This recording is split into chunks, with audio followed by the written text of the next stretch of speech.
मान्छे बाहिर निस्किने इज आवर डिजिज।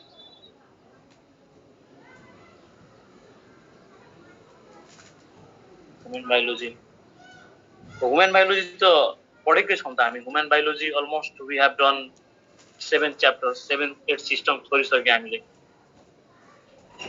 ल त्यसपछि वाट इज हेल्थ हैन, वाट इज हेल्थ भनेर बुझ्नु पर्यो। हेल्थ के हो त? हेल्थ भनेको हाम्रो है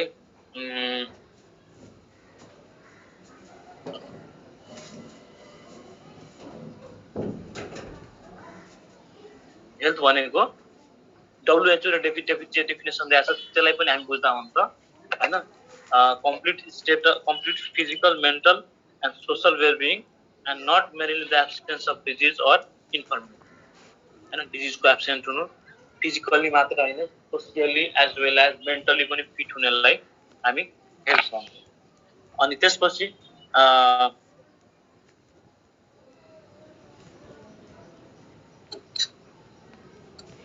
त्यो जो म्यासेज अहिले गरिरहेछ, जो म्यासेज जसले गरिरहेछ कि सर सेन्स अर्ग्यान पढाउनु हुन्न। अब सेन्स अर्ग्यान मानस सेन्स अर्ग्यान पढाइ नै रहेछ हामी हैन। यो पढाएपछि नै पढाउँछौँ। यस्तो म्यासेज त यो बच्चावाला म्यासेज हो नि हैन। Let's act mature. यो च्याप्टर त कमसेकम सपोज हैन सेन्स अर्गन पढ्ने नपढ्ने कुरा त्यो तिमी भाइबर ग्रुपमा राख न, त्यस्तै छ भने हैन। ल हेल्थको कुरा फेरि अब हेल्थ हामी डिसाइड गरिसक्यो भने एटलिस्ट यसलाई चाहिँ हुन दिउँ के। And this is the reason why I don't record गर्न म चाहदिनँ। अब यस्तो कुरामै डेभिएट गरेर हामी बस्छौँ के हैन। मेजर कुरामा मुद्दामा हामी बस्न सक्दैनौँ। ल हेर त हेल्थको कुरा त्यो भयो हैन, WHO को डेफिनेसन अनुसार नै। अब देयर इज सर्टेन टर्मिनोलोजी हैन। टर्मिनोलोजी जस्तै हाम्रो यो के रे इटियोलोजी भनेको के हो हैन। इटियो भनेको कज है, अनि लोजी भनेको स्टडी, अनि कुनै पनि कारणको स्टडी हैन। कुनै पनि डिजिजको कारणको स्टडीलाई हामी इटियोलोजी भन्छौँ हैन। जस्तै सपोज एउटा कुनै डिजिज होला, टिबी होला हैन। टिबीको कारण के हुन सक्छ, त्यो कारणहरूलाई इटियोलोजीमा पर्छ है। त्यसै एउटा टर्म आउँछ हाम्रो इपिडेमियोलोजी। इपिडेमियोलोजी हैन। इपिडेमियोलोजी हैन, इपिडेमिक अथवा प्यान्डेमिक। जस्तो अहिले कोभिड के छ भन त? Covid is प्यान्डेमिक। प्यान्डेमिक मैले कहिले शब्द केलाछौ केलाउँदाखेरि के देख्छौ? प्यान भनेको अल है, प्यान भनेको अल। डेमिक भनेको डेमोस है। डेमोस भनेको डेमोग्राफी पपुलेसन है। डेमोस भनेको पपुलेसन भनेर बुझ्नु पर्यो है। भनेपछि अलमोस्ट अल पपुलेसनमा हुने डिजिज इज आवर प्यान्डेमिक। बुझ्छौ नि? अनि इपिडेमिक भनेको कुनै एउटा सर्टेन सेक्टर्समा सर्टेन स्पेसिफिक स्पेसमा हुने डिजिज आवर इपिडेमिक हैन। अनि त्यसको स्टडी इज आवर इपिडेमियोलोजी। लोजी भन्ने बित्तिकै स्टडी। त्यसै गरी अर्को टर्म छ जस्तै हाम्रो द्याट इज प्रोफाइल्याक्सिस है। प्रोफाइल्याक्सिस हैन। प्रोफाइल्याक्सिस भनेको प्रिभेन्टिभ मेजर्स के। प्रिभेन्टिभ मेजर्स फार्माकोलोजिकली नै हैन, सर्टेन प्रिभेन्टिभ मेजर्स दियो भने द्याट क्यान वर्क एज प्रोफाइल्याक्सिस। अब कसरी यसलाई कोरिलेट गरौँ इक्जाम्पल हैन। जस्तै कसैको अपरेसन भयो भने है, if someone goes through operation है, कि अपरेसनमा गयो भने सर्जरीमा सपोज उसको यहाँ चाहिँ एपेन्डिक्टोमी गरियो, पेट चाहिँ चिरियो है। अब पेट चिर्दाखेरि हैन त्यसलाई त फेरि हामी स्टिच गर्छौँ। स्टिच गरिसके पश्चात के हुन्छ त? स्टिच गरिसके पश्चात के हुन्छ? अब स्टिच त गरियो, त्यहाँ त आउने दिनमा हैन इन्फेक्सन हुने सम्भावना बढी हुन्छ नि है। हो, अब इन्फेक्सन भएको छैन तै पनि स्टिच गरेपछि हेर्नु हामी एन्टिबायोटिक चलाएकै हुन्छ है। त्यो पनि हार्ड एन्टिबायोटिक है, पुरा बोतलमा राखिराखिकन त्यो यो इन्ट्राभेनस नै हैन पानीबाट दिएर सलाइनबाट हुँदै त्यहाँ हामी एन्टिबायोटिक दिइरहेको है that is a part of prophylaxis त्यो प्रोफाइल्याक्सिस गरेको खासमा होइन यो टर्मलाई सबैले बुझ्या हुन्छ कि रट्या हुन्छ कि प्रोफाइल्याक्सिस इज द प्रिभेन्टिभ मेजर्स सुरु नै प्रिभेन्ट गर्नु तर कसरी त्यसरी कोर्डिनेट गर्नु पर्यो कि अब त्यो दिन सपोज आज कसैको एपेन्डेक्टोमी भयो एपेन्डिक्स हटायो होइन एपेन्डेक्टोमी र अलिकति डिजिज छ भने we can use this word मजाले है एपेन्डेक्टोमी भनेको एपेन्डिक्सलाई एक्टोमी एपेन्डिक्सलाई काटेर निकाल्नु अनि एक्टोमी भनेको काटेर निकाल्नु सर्जिकल रिमुभल अफ के होला यो भन सर्जिकल रिमुभल अफ एपेन्डिक्स हैन सर्जिकल रिमुभल अफ एपेन्डिक्सलाई एपेन्डिक्स गर्न त गर्यो अनि सपोज यहाँ उसको नाइटो होला नाइटो भन्दा मुनि यता होला हैन अनि यहाँनेरि चाहिँ उसको एपेन्डेक्टोमी गर्यो यहाँ चाहिँ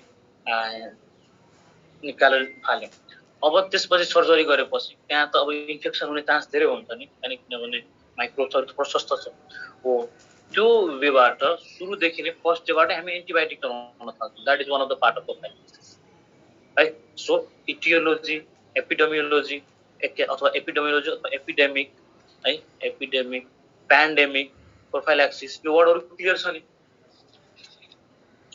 Yes, sir. Yes, sir. Clear छ भने नाउ विल प्रोसिड है अनि त्यसपछि चाहिँ नाउ विल प्रोसिड एन्ड अर्को टर्महरु पनि बुझ्नु पर्यो है that is mode of transmission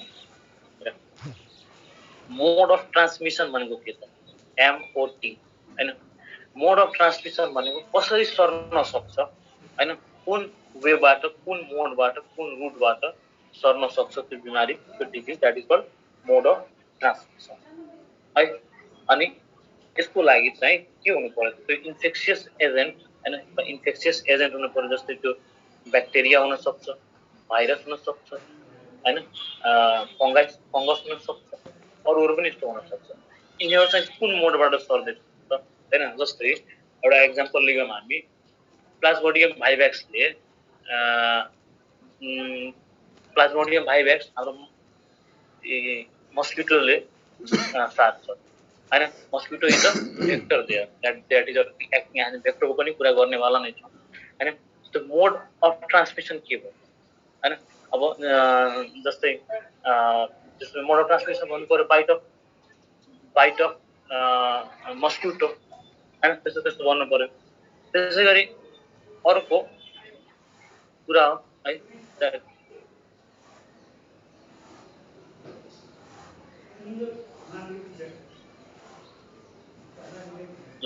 ओकरा बाद हेर त त्यसपछि मोड अफ ट्रान्समिसन पछि हैन अर्को टर्म हामी बुझौं incubation period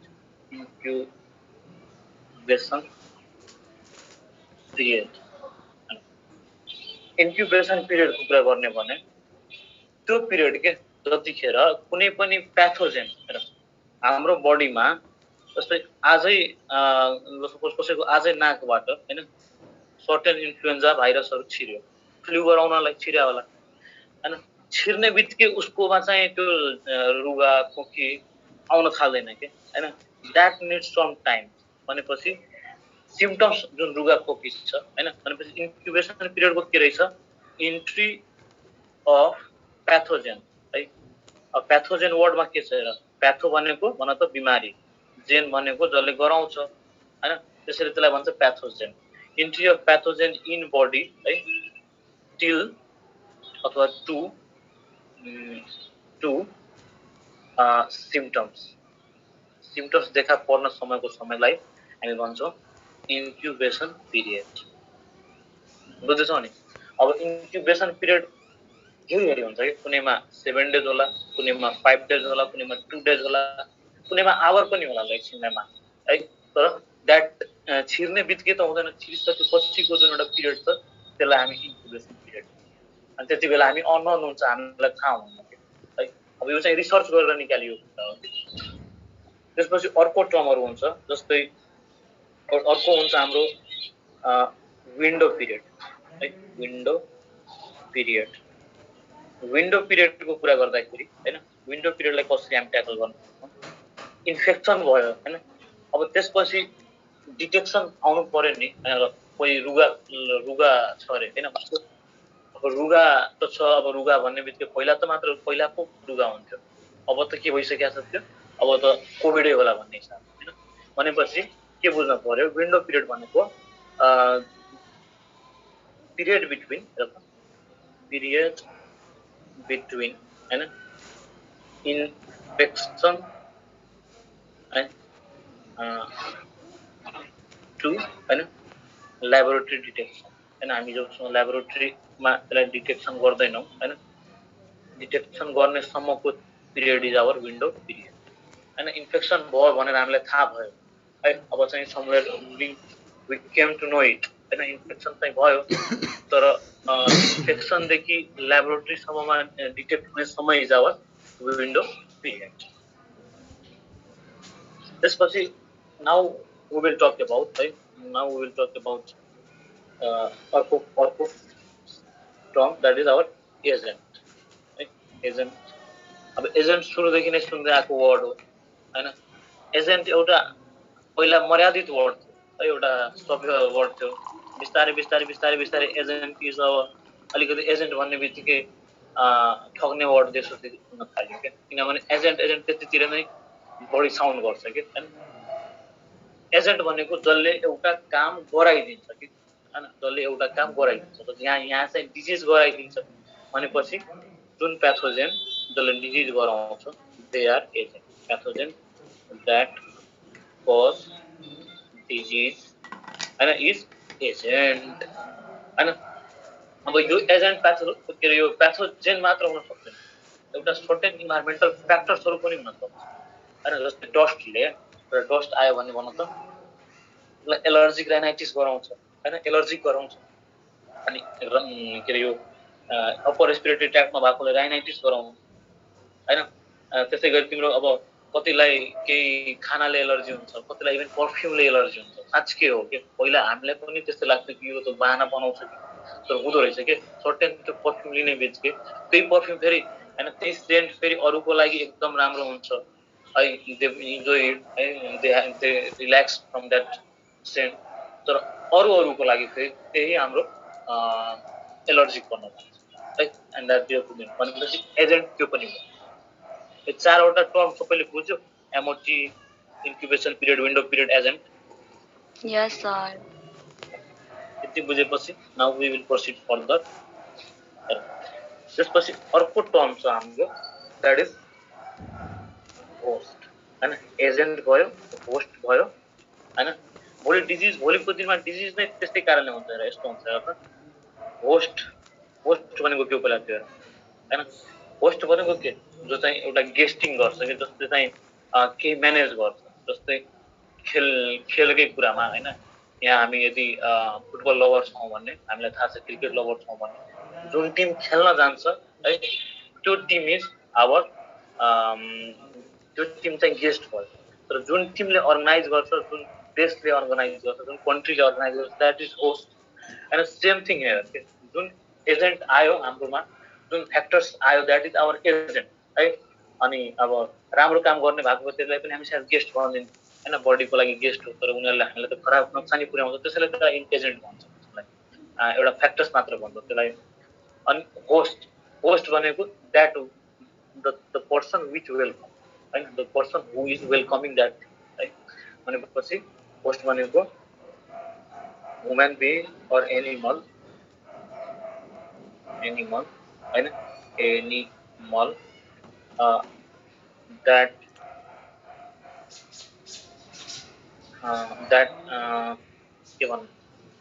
that is infected by our agent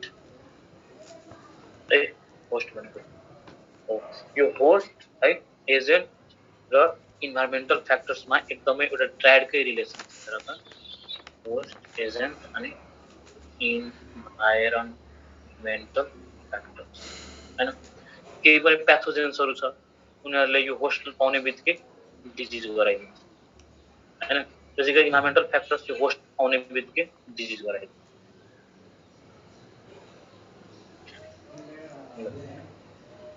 त्यसपछि अर्को term is our vector term है।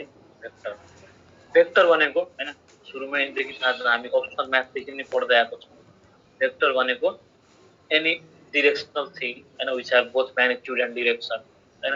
यहाँ पनि त्यही कन्सेप्ट लागू गरौँ हैन। एनी organism है any organism that carries any infectious agent to the nucleus। Vector भनेको के रहेछ हाम्रो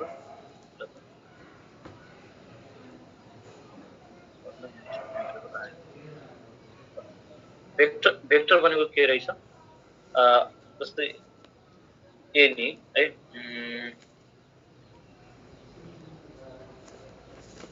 living carrier that carries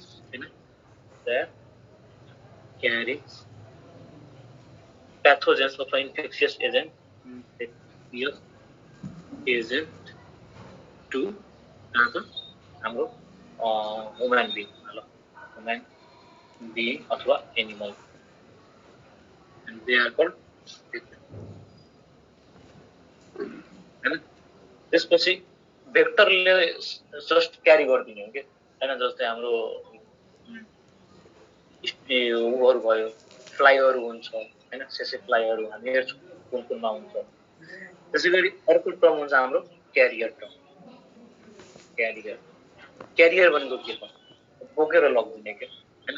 बोकेर लगिदिनु भन्दा पनि बोकेर राख्ने लग्ने हैन बोकेर राखिराख्ने है। भनेपछि आफूमा चाहिँ राख्ने अनि बेला बखत है आफूमा राखेर बेला बखत चाहिँ त्यसलाई चाहिँ एक्सपोज गर्ने है। मतलब क्यारियर क्यान बी है क्यारियर क्यान बी एकजनाले अनम्युट गर त कसैले त अनमोल लिटल जिले अनम्युट गर्नु त क्यारियर हैन क्यारियर मान्छे डिजिज हुन्छ कि नन डिजिज हुन्छ? डिजिज हुन्छ सर। डिजिज हुन्छ भन्नुभयो हैन ठीक छ। म के भन्छु क्यारियर मान्छे डिजिज पनि हुन्छ र अर्को अनडिजिज पनि नन डिजिज पनि हुन्छ। ल किन किनभने उसको क्यारियर भनेको उसको ऊ चाहिँ आफै निको हुन सक्छ है। उसको बडीको इम्युनोलोजिकल रेस्पोन्स उसको बडीको रोग प्रतिरोधात्मक क्षमताले ऊ चाहिँ निको हुन सक्छ है। तर पूर्ण रूपले त्यो कुरालाई चाहिँ उसले ब्रेक गर्न सक्दैन कि पूर्ण रूपले आफ्नो बडीबाट इराडिकेट नगर्न सक्ला। हजुर भन त के रे अहिले जस्तै यो भ्याक्सिन लागेको मान्छेहरू पनि त क्यारियर बन्न सक्छ हैन? भ्याक्सिन लागेको मान्छे क्यारियर बन्न सक्छ है। ल यो विषयमा हामी म तुरुन्तै कुरा गर्छु। ओके गर्न सक्छ कि सक्दैन भन्ने हामी हेरौँला। ल क्यारियर को कुरा गर्दाखेरि डिजिज र अर्को अनडिजिज दुईटै हुन सक्छ हैन। यसमा चाहिँ हुनु भएन र मुख्यतः क्यारियर हामी त्यस्तो मान्छेलाई भन्छौँ जो चाहिँ अलरेडी त्यो डिजिजबाट निको भइसकेको छ तर भविष्यमा कसैलाई चाहिँ ट्रान्सफर गरिदिने सम्भावना छ अब हैन। द ह्युमन बिइङ हैन आफू चाहिँ त्यो इन्फेक्सनबाट निको भइसक्यो है। सो द्याट ऊ चाहिँ अब के छ हिल चाहिँ हुँदैन। ऊ चाहिँ के छ अब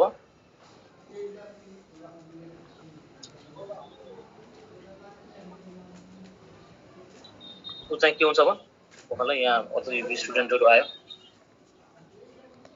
कुन च्याप्टर हो सर? च्याप्टर चाहिँ we are talking about health. हाम्रो जुन लास्टको ह्युमन डिजिज छ नि 12 क्लासको chapter we are talking on that है। अनि we are talking now certain term and terminology मात्र हामी कुरा गर्दै छौं हैन।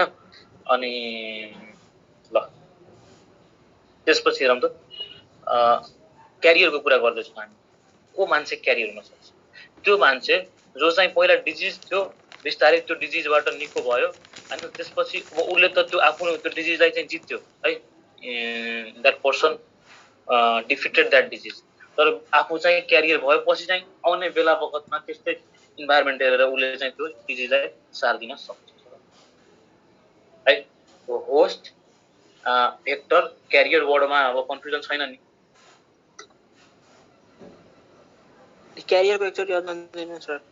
क्यारियरको छुट्यो थियो। ओके, क्यारियर भनेको मान्छे एउटा ए भन्ने मान्छे छ है, ए भन्ने मान्छेलाई के लाग्यो, एउटा डिजिज लाग्यो है, एउटा डिजिज चाहिँ लाग्यो हैन।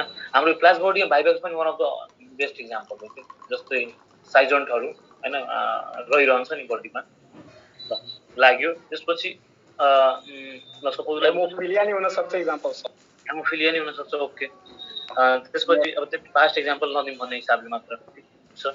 डिजिज चाहिँ लाग्यो, अब उसलाई चाहिँ त्यो डिजिजबाट के छ भयो, निको पनि भयो है, रिकभर्ड पनि भयो। तर रिकभर्ड त भयो, तर उसको बडीबाट पूर्ण रूपले यो चाहिँ उहरू चाहिँ गएन है। हाम्रो के छ क्यारियर एजेन्टहरू चाहिँ गएन, त्यसपछि एजेन्टहरू गएन है, रिकभर्ड त भयो but still the agent are inside his or body in passive state, active चाहिँ छैन, passive state हैन। अब त्यो पर्सन के भयो, now this a person is career है, बोकेर चाहिँ हिँडिरहेको छ अनि तर उसकोमा चाहिँ देखा परेको छ। उसले चाहिँ क्यारियरको मिनिङ के भयो, अब ही क्यान है, होल क्यारियरलाई लिने भने they can transmit disease in upcoming days हैन। यो पनि एउटा क्यारियर टर्म हो। त्यसपछि we will talk about है ल अघि शिवम भाइले के सोध्यो कि सर कोरोना भाइरस भयो भने हैन, here all drawings, corona virus भयो भने चाहिँ निको भइसकेको मान्छे क्यारियर हुन्छ कि हुँदैन भन्ने कुरा हैन। त हेर कोभिड त पहिला के हुन्छ हेर त, सपोज यो स्क्रिनमा अरूले नलेख त, सपोज दिस इज एकजनाको नाक हो है, नाक हो, यो के होला, this is our nasal septum है, माथिल्लो anterior portion is cartilage and posterior portion is vomer bone हैन। अब उसको नाकबाट चाहिँ श्वास प्रश्वासबाट चाहिँ कोभिड चाहिँ छिर्यो हैन, कोभिड-19 भाइरस हुन्छ, द्याट गेट्स इन्फेक्टेड। इन्फेक्टेड भएपछि के हुन्छ, मतलब इन्फेक्टेड भएपछि त्यो मान्छेलाई पनि थाहा हुँदैन मलाई लाग्यो भने, यहाँ चाहिँ जसलाई लागेको छ उसले चाहिँ आफूलाई मजाले उ गर्न सक्छ है, कोरिलेट गर्न सक्छ। सपोज फर्स्ट डेमा उसको लाग्यो है, फर्स्ट डेमा लागेपछि 3 दिनसम्ममा हैन सिम्पटम्स हुन नि सक्छ, सिम्पटम्स नहुन नि सक्छ, सिम्पटम्स हुन नि सक्यो, सिम्पटम्स नहुन नि सक्छ हैन। त्यसपछि के हुन्छ, बिस्तारै यो सोर थ्रोट है, घाँटी दुख्ने, कफ, ड्राई कफ है, त्यसपछि हल्का रुगा जस्तो पनि लाग्छ हैन। 3 दिन पश्चात बिस्तारै बिस्तारै अब ज्वरो आउन थाल्छ, फिभरहरू आउन थाल्यो है। 3 दिन 4 दिन 5 दिन पुग्छ, 5 to 7 डेजसम्ममा के हुन्छ हेर त, 5 देखि 7 डेज भित्र दिस इज आवर लङ्स है, ट्र्याकिया बाइफर्केट हुन्छ, कुन लेभलमा, ट्र्याकिया bifurcate at T4 and T5, T4 और T5। अब लङ्समा चाहिँ आयो है, अब लङ्समा के गर्छ, इन्भेड गरिसकेको छ कोभिडलाई, मैले ब्लूले डिनोट गर्छु के, कोभिडले अब आफ्नो घर बनाइसक्यो लङ्समा है, कोभिडले चाहिँ आफ्नो लङ्समा घर बनाइसक्यो। अब बनाइसकेपछि सपोज यहाँ पनि बनाएर त अब पहिला त के हुन्थ्यो, लङ्समा 100% अक्सिजन आउँथ्यो, 100% अक्सिजन चाहिँ ब्लड हुँदै जान्थ्यो हैन। And that is the reason अहिले कसैले चेक गर्यो भने उसको अक्सिजन स्याचुरेसन 99%, 100% पनि हुन सक्छ। So that term is called SpO2 हैन। SpO2 भनेको के होला, स्याचुरेसन पर्सेन्ट, पर्सेन्ट ल पर्सेन्ट अफ अक्सिजन हैन, भनेको 100% छ भन्ने मिनिङ के भयो, ब्लडमा मजाले अक्सिजन आइरहेछ र ब्लडमा मजाले अक्सिजन चाहिँ डिफ्युज भएर चाहिँ हाम्रो ब्लडले अक्सिजन पूर्ण रूपले पाउन सकिरहेको छ। That is the meaning of SpO2 100%। अब साइन्टिस्टहरूले के पत्ता लगाए, रिसर्चरहरूले ठिकै छ, अब कसैमा 100% नहोला, के डिफेक्ट होला भने 94 देखि 100% को range is our normal SpO2 है। This is our normal SpO2 भनेपछि कसैले चेक गरायो, सर मेरो त 95 मात्र निस्क्यो नि हैन, उ पनि नर्मल नै हो भनेर बुझ्नु पर्यो हैन। केही कारण होला, केही सर्टेन अदर फ्याक्टर्सले गर्दा कम भएको होला, फेरि आफै निको हुन सक्छ। अब चाहिँ के भयो हाम्रो, मैले ब्लूले के डिनोट गरेँ, कोभिडले घर बनाइसक्यो। अब पहिला चाहिँ 100% कतिखेर हुन्थ्यो जब हाम्रो होल लङ्सले फङ्सन गर्थ्यो।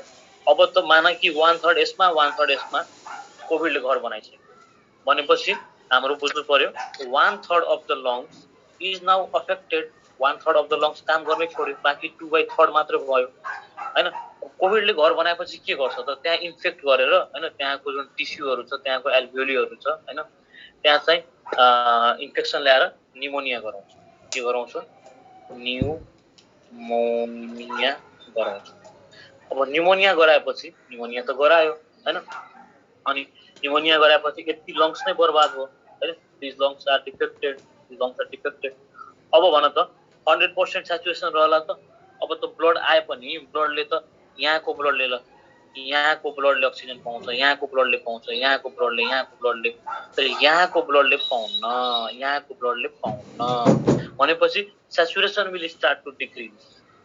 स्याचुरेसन डिक्रिज भयो भने कसैको 94 भन्दा अब तल जान थाल्छ, कसैको 93 पुग्ला, 92 पुग्ला हैन, 88 पुग्ला, 86 पुग्देला हैन, and that is now defective. अब के हुन्छ त, स्यास आउन थाल्यो, सर्टनेस अफ ब्रेथ हुन थाल्छ, किनभने अक्सिजन उसले पाएकै छैन हैन, पूर्ण रूपले उसले अक्सिजन लिन सकेकै छैन, उसकोमा ब्लडहरुमा अक्सिजन गएकै छैन। हो, and in that case now we will start providing oxygen by oxygen mask, oxygen सिलिन्डरबाट अक्सिजन दिन थाल्छ। In that case that person need to be hospitalize हैन। र यो कारणले गर्दा के थियो हैन, सेकेन्ड वेभ जुन आयो हाम्रो, सेकेन्ड वेभमा के थियो, जस्तै के मानिन्छ कि फर्स्ट वेभको भाइरस के थियो त, हाम्रो समवेयर अफेक्टिङ अप्पर रेस्पिरेटरी ट्र्याक्ट है, नाक घाँटीसम्म पुग्ने हैन। तर सेकेन्ड वेभको चाहिँ लोवर रेस्पिरेटरी ट्र्याक्टमा, सेकेन्ड वेभ जुन थियो त्यो के भयो, लोवर रेस्पिरेटरी ट्र्याक्टमा पुग्यो, लङ्समा पुगेर मजाले फर्स्ट पनि गर्थ्यो हैन। यो भन्दैन फर्स्टमा निमोनिया भेट्यो कि छ कि छैन भनेर भन्न मिल्दैन, त्यहाँ पनि देखियो। तर यो पालि चाहिँ ट्र्याक्टै तल गइदिने, अब खोइ के होला हैन, खोइ के भेरिएन्ट थियो, त्यसमा अझै रिसर्च चल्दैछ।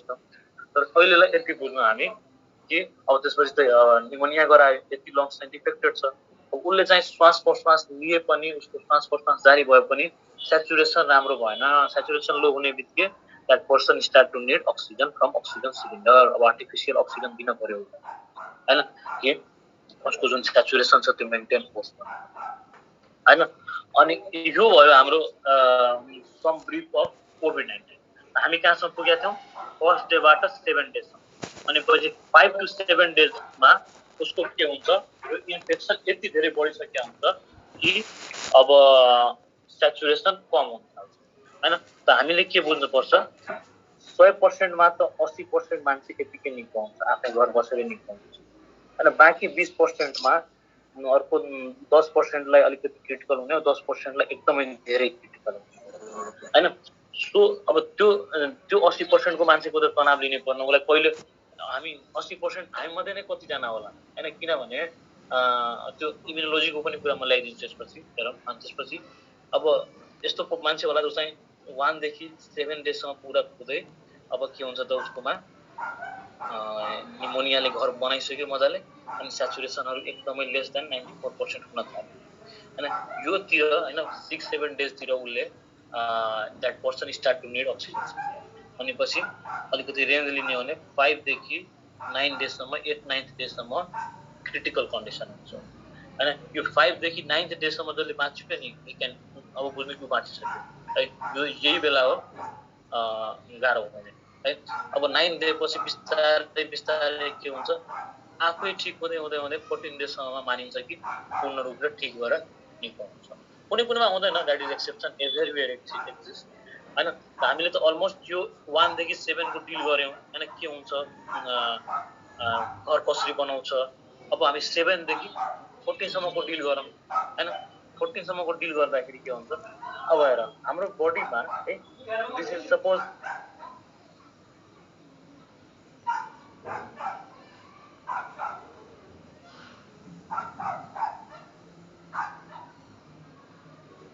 ल हेर त यहाँ चाहिँ सपोज दिस इज आवर कोभिड-19 भाइरस त्यो भाइरसको टाउकोमा के छ वाट इज दिस स्पाइक हैन यो त राक्षस जस्तो छ यसलाई कतिले राक्षस जस्तो पनि बनाएको थियो स्पाइक के हो त दिस स्पाइक इज कसैले मलाई गेस गर्न सक्छ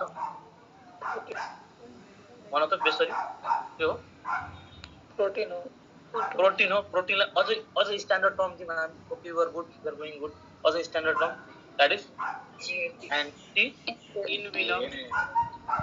एन्टिजेन है भनेपछि यो एन्टिजेनको एगेन्स्टमा हाम्रो बडीमा एन्टिजेनको एगेन्स्टमा है एन्टिजेनको एगेन्स्टमा हाम्रो बडीले एन्टिबडी प्रोड्युस गर्ने हो है एन्टिबडी मैले गलत लेखेँ सानो लेखौँ है एन्टिबडी प्रोड्युस गर्ने हो हैन एन्टिबडी प्रोड्युस गर्ने बेलामा हैन अब त्यसपछि यही एन्टिबडी जसको इम्युन राम्रो छ उसले चाहिँ एन्टिबडी प्रोड्युस गर्छ हाम्रो जति पनि भ्याक्सिनेसनको कन्सेप्ट छ नि है भ्याक्सिनेसनको कन्सेप्ट यहीँबाट क्लियर गरिदिनु त भ्याक्सिनेसनको कन्सेप्टमा यही हो कि हामी चाहिँ एन्टिबडिज दिइरहेछौँ है अब त्यो इनएक्टिभेटेड एक्टिभेटेड हैन मेरो सेलमा इनएक्टिभेटेड छ कोभिड-19 मा एक्टिभेटेड छ एनी हाउ XYZ माध्यमबाट जे होस् हामी एन्टिबडी दिइरहेछौँ अलरेडी हाम्रो बडीमा हैन हाम्रो बडीमा इन्जेक्ट गरेर एन्टिबडी दिइरहेछौँ अब यो एन्टिबडी दिइसकेपछि भाइरस आए पनि उसको एगेन्स्टमा सुरुदेखि नै फर्स्ट डे 1 बाट नै हाम्रो बडी तयार होस् हैन अनि त्यसलाई मारेर निको पारिदियोस् हैन that is the reason why vaccination stands for हैन सो भ्याक्सिनेसन भयो भने हैन हामी अलरेडी एन्टिबडी छौँ त एन्टिबडी आएपछि यो कोभिड-19 आए पनि उसको एन्टिजेनहरूलाई मजाले सकाप पार्न सकिन्छ सकाप पार्यो भने कोभिड-19 हाम्रो बडीमा प्रोलिफरेट नै हुन पाउँदैन ग्रो नै गर्न पाउँदैन एन्ड वी क्यान डिफिट कोभिड-19 हैन यो त भ्याक्सिनेसनको हेल्पले हुने हो बाँकी अब भ्याक्सिनेसन भएको छैन भने कसैलाई इन्फेक्ट भयो भने के हुन्छ यो एन्टिजेनको एगेन्स्टमा एन्टिबडी प्रोड्युस भयो हाम्रो बडीमा अब एन्टिबडी प्रोड्युस भइसकेपछि मार्ने प्रयास गर्छ है अब 7 देखि 14 डेसम्म हेर एउटा ग्राफ कोर्ने हो भने हाम्रो 1 7 14 डे यता सिभियरिटी गर्ने हो भने 7 डेसम्म खतरा सिभियरमा पिकमा पुग्छ बिस्तारै ढल्किँदै 14 आएर एउटा लेमन कन्सेप्ट साइन्टिफिकली कुनै मैले केही डाटा पुट गरेको छैन यति बुझ्नु पर्यो कि यहाँ चाहिँ पुग्छ होइन अब हेर पिकमा पुग्ने डे कुन हो भने 5 देखि 9 हो होइन त्यसैले 5 देखि 9 मा जो बच्यो भने बुझ्नु कि त्यो मान्छे बचिसक्यो होइन अब हेर बिस्तारै अब यो तल किन why this graph has been came down होइन किन यो कम तल किन आयो किनभने हाम्रो बडीमा एन्टिबडी मस्त प्रोड्युस हुन थाल्यो एगेन्स्ट एन्टिजेन अनि मार्दै बिस्तारै 14 डेसम्म पुग्दै के मानिन्छ अब चाहिँ त्यो मान्छेमा कोभिड चाहिँ 19 खत्तम भइसक्यो हैन अब खत्तम भइसक्यो भने पूर्ण खत्तम भयो कि भएन है हैन अनि यहाँ अब जीवन भाइको क्वेसन लिङ्क हुन्छ क्यारियर बोक्ने हो that depends on viral load के हैन अब 14वाँ दिनमा कसैको नेगेटिभ आउँछ कसैको स्टिल पोजिटिभ आउँछ कसैको 21 दिनसम्म पनि पोजिटिभ आउँछ हेर्छु होला हैन द्याट मिन्स कि उसको बडीमा भाइरस छ अहिले पनि तर त्यो भाइरल लोड सिटी भ्यालु छ सिटी भ्यालु डिफेक्टेड भएर हैन सिटी भ्यालु यदि माथि छ भने बुझ्नु पर्यो उसको चाहिँ राम्रो हो सिटी भ्यालु लो हो भनेपछि बुझ्नु पर्यो उसको चाहिँ के अरे भाइरल लोड बढी छ भनेपछि उसको भाइरल लोड र सिटी भ्यालुबाट हामी कन्फ्युज गर्न सक्छौँ होला सिटी भ्यालुको कुरा निकाल्न सक्छ भाइरल लोड सिटी भ्यालु भनेको सिटी भ्यालु भनेको हाम्रो यो के अरे कोभिड-19 को जुन डिटेक्सन टेस्ट हो नि हैन सार्स कोभिड-19 पोजिटिभ नेगेटिभ जुन डिटेक्सन टेस्ट छ त्यसमा one of the another parameter is city value that gives viral load कतिको भाइरल लोड छ भनेर है मतलब हाम्रो बडीमा भाइरस धेरै छ कि कम छ भन्ने हिसाबले त्यो सिटी भ्यालुले दिन्छ जस्तो नाजोफ्यारेन्जियल स्वाब लगाए हामीले अब त्यो स्वाबलाई डिटेक्ट गर्नलाई आजकल जुन चलिरहेको छ that is PCR test PCR भनेको पोलिमरेज हैन chain reaction polymerase chain reaction हैन अब हेर अब त्यसपछि त्यो पोलिमरेज चेन रिएक्सनको हेल्पले हैन वी गेट के रे एकछिन we get either positive or negative हैन अनि नेगेटिभ छ भने बुझ्नु पर्यो उसकोमा त भाइरस नै छैन हैन अब यदि के रे यदि पोजिटिभ छ भने हैन अब पोजिटिभ छ भने भाइरल लोड धेरै छ कि भाइरल लोड कम छ भन्ने कुरा हो हैन अब हेर पीसीआर टेस्ट चाहिँ भयो पीसीआर टेस्ट सपोज कसैको पोजिटिभ आयो भने पहिला त नेगेटिभ आयो भने के हुन्छ बुझ्नु पर्यो भाइरस नै छैन अब यदि पोजिटिभ आएको छ भने अब हेरिन्छ भाइरल लोड त्यो भाइरल लोड के को हिसाबले हेरिन्छ that is detected via city value city भनेको साइकल थ्रेसहोल्ड है साइकल थ्रेसहोल्ड भ्यालु हैन अब यो साइकल थ्रेसहोल्ड डिटेल मात्र नजाम हैन अब यदि भाइरल लोड कसैकोमा कम छ भने उसकोमा बुझ्नु कि पोजिटिभ भएर पनि सार्न सक्दैन है किनभने त्यसको लागि चाहिँ अलिकति चाहिन्छ भाइरल लोड धेरै चाहिन्छ हैन जस्तै बस्ने तिमी कोही कोभिड-19 पेसेन्टसँग बस्ने बित्तिकै पर्दैन है that takes some time 15 minute 20 minute बसिराख्यो अनि यदि राम्रो भेन्टिलेटर छैन रुममा भने सर्न सक्छ धेरै फ्याक्टर्स त फ्याक्टर्स त हैन अब हामी के कुरामा स्टिक हुनु पर्यो कि एन्टिबडी चाहिँ प्रोड्युस गर्छ अनि एन्टिबडीले मार्न थाल्यो भने बिस्तारै यो ग्राफ चाहिँ तल आउने हैन अब त्यो मान्छे पूर्ण रूपले नेगेटिभ भइसकेको छ भने क्यारियर छैन नेगेटिभ पूर्ण रूपले छैन भने 14 दिन पश्चात डिस्चार्ज भए पुग्छ कि उसकोमा चाहिँ के रे सार्ने क्षमता अलिक कम भइसक्यो तर still he is career if he still positive he is still career भनेर यो सर हैन अब हेर यो जुन हामी भन त कसले के सुन्दैछ ए सर सुन्नु त यो कोभिडको केसमा के पहिलो टाइम पहिलो स्टेजको थियो नि अघिल्लो कोरोना त्यो एकचोटि लाएर सन्चो भएको मान्छेलाई यो नेक्स्टबाट लाग्दैन भन्ने कुरा आएको बिचमा त्यो के कतिको सही छ कतिको सही छ यहाँबाट हेर्न सक्छ मेरो त अब जस्तै हामी भन्यौँ कि जस्तै तिमीलाई यदि कोभिड इन्फेक्सन भएको छ भने है तिम्रो बडीमा अलरेडी एन्टिबडी हुन्छ है अलरेडी एन्टिबडी भइसक्यो अब यो एन्टिबडीले हैन त्यो अब अलरेडी एन्टिबडी भइसक्यो कहिले तिम्रो बडी भ्याक्सिनेटेड नै भइसक्यो भनेको हैन हो and that is the reason भनिन्छ कि कोभिड नेगेटिभ आएको हैन 28 दिनसम्ममा तिमीले भ्याक्सिन नलगाउने नो भ्याक्सिनेसन है किनभने त्यति बेलासम्म अलरेडी तिम्रो बडीमा इम्युन छँदैछ के त्यसलाई चाहिँ एक्स्ट्रा इम्युन दियो भने केही छेडछाड हुन सक्छ भन्ने हिसाबले 28 दिनसम्ममा नलाउनु त्यसपछि बिस्तारै बिस्तारै हल्का कम हुन्छ त्यतिखेर चाहिँ लगाउन मिल्यो हैन हो फर्स्ट वेभमा भयो भनेर सेकेन्ड वेभमा हुन्छ हुँदैन भन्ने कुरा के कुराले डिसाइड गर्छ त्यो अब एन्टिबडी त प्रोड्युस भएको छ तर यो एन्टिबडी जुन प्रोड्युस भएको छ कतिको स्ट्रङ छ भन्ने कुरा हो हैन जुन भेरिएन्ट आउँदैछ त्यो त अझै अरू हिसाबले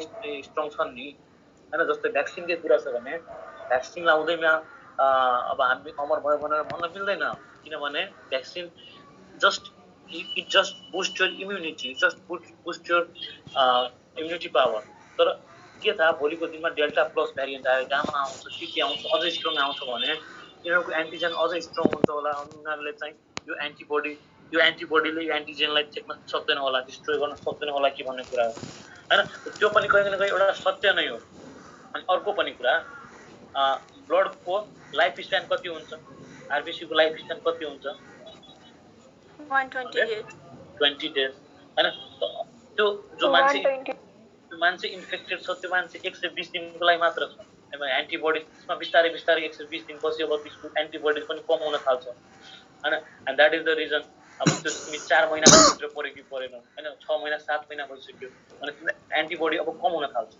हुन थाल्यो भने अब तिमी इन्फेक्ट हुने चान्स चाहिँ हुन्छ एकचोटि इन्फेक्ट भइसक्यो भन्दैमा सर अनि भ्याक्सिन लाउनु भनेको त एन्टिजेन हाल्नु होइन अनि 120 डेको लागि मात्र हुन्छ त्यो पनि भ्याक्सिन पनि होइन हो। अब यसमा पनि पूर्ण रिसर्च भएको छैन है, फेरि के थाहा फेरि नै ल्याउनु पर्छ कि भन्ने कुरा हो। तर अहिले तत्कालको लागि 6 मन्थ 6 मन्थ्सको लागि चाहिँ ढुक्क हुन्छ भन्ने हिसाबले हो। के त 6 मन्थपछि फेरि भ्याक्सिन लाउनु पर्छ र यो 120 डेजसम्म मात्र त्यो भाइरल बस्छ भन्नेपछि त त्यो भ्याक्सिन लगाएको पनि त 120 डेजसम्म मात्र बस्नुपर्ने होइन र? त्यो अब त्यसरी मिल्दैन, त्यसरी कनेक्ट गर्न मिल्दैन। हामी लाउँछौँ यहाँ पाखुरामा लाउँछौँ, अनि यहाँ लगाइसकेपछि त्यो हामी हाल्छौँ इन्ट्रामस्कुलर, त्यो बिस्तारै बिस्तारै जान्छ है, थ्रुआउट द बडी सर्कुलेट हुन्छ होइन। त्यो 120 डेजको लागि हुन्छ भनेर पनि भन्न मिल्दैन, बिस्तारै बिस्तारै त्यसैले 6 महिना भनिएको क्या।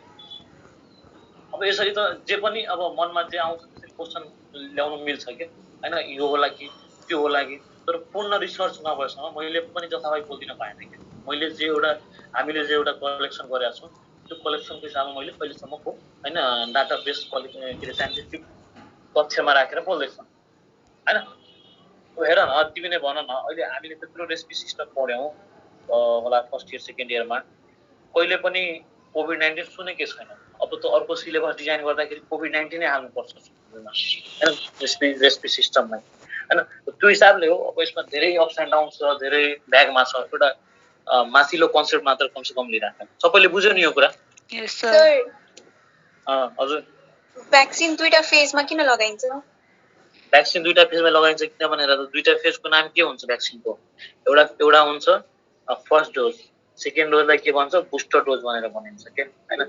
अलिकति अझै बुस्ट होस् भन्ने हिसाबले हो होइन। एकचोटि त्यो इम्युन खासमा यो इम्युन नै बुस्ट गर्ने हो क्या, एन्टिबडी दिएर होइन, सुरुमै तयार पार्ने हो। जति पनि महामारी छ होइन, त्यो चाहे 1920 को महामारी होस् 1820 को महामारी होस्, सबै महामारीलाई ट्याकल गर्नको लागि भ्याक्सिन नै थियो। भ्याक्सिनले नै महामारी जित्न सक्छ। किनभने एकजना पनि बाँकी छ भने, हाम्रो मानव 3 करोडमा एकजना पनि बाँकी छ भने बुझ्नु स्टिल हामी कन्सेप्ट छौँ, उसले फेरि साथ दिन सक्छ होइन। फेरि उसले एकजना एक कान दुई कान मैदान हुँदै साथ दिन सक्छ। सो भ्याक्सिनेसन कम्प्लिट भ्याक्सिनेसन गर्यो भने बल्ल निको हुन्छ कुराहरू। जस्तै फाइजर भन्ने भ्याक्सिन छ एउटा होइन अमेरिकामा, जसले फाइजर लगाएको छ भने उसले 2टा जसले डोज लगाइसक्यो भने उसले भनिन् अब त्यहाँ भन्न थालेछ मान्छेले कि उसले मास्क नलाएर पनि हिँड्दा हुन्छ होइन। अब यहाँ जुन गरिब देशहरू छ हामी जस्तो अन्डर डेभलप कन्ट्रीमा कति गाह्रो छ होइन। ल दिस वाज अल अबाउट कोभिड-19 मैले एकचोटिलाई भने पनि थिएँ या विल से इट होइन, यसको बारेमा भन्छु नै कुनै न कुनै। अनि त्यही हो होइन, कोभिड-19 को कुरा गर्ने हो भने अब बिस्तारै बिस्तारै 9-10 देखि चाहिँ कम हुन थाल्छ होइन। अब मान्छेहरू आइसोलेसनमा बसेर निको हुन्छ नि, किन निको हुन्छ? त्यो आइसोलेसनमा चाहिँ अब एन्टिबडी प्रोड्युस हुन थाल्यो, एन्टिबडी प्रोड्युस भइसकेपछि बिस्तारै बिस्तारै काट्दै भाइरसलाई मार्दै निको भएर चाहिँ आउँछन्। अरू पनि के कन्फ्युजन छ? सर एउटा छ सर, भन त। जस्तो कि एउटा कोभिड इन्फेक्टेड पर्सन छ होइन, हेलो सुन्नुहोस् सर, जस्तो कि एउटा कोभिड इन्फेक्टेड पर्सन छ भने त्यसलाई त्यही पर्टिकुलर टाइममा अरू कुनै भाइरसले एट्याक गर्न सक्छ कि नै? सक्छ। यो भन्दैमा यो खालि कोभिडको पेसेन्ट हो भनेर भन्न मिल्दैन, सक्छ।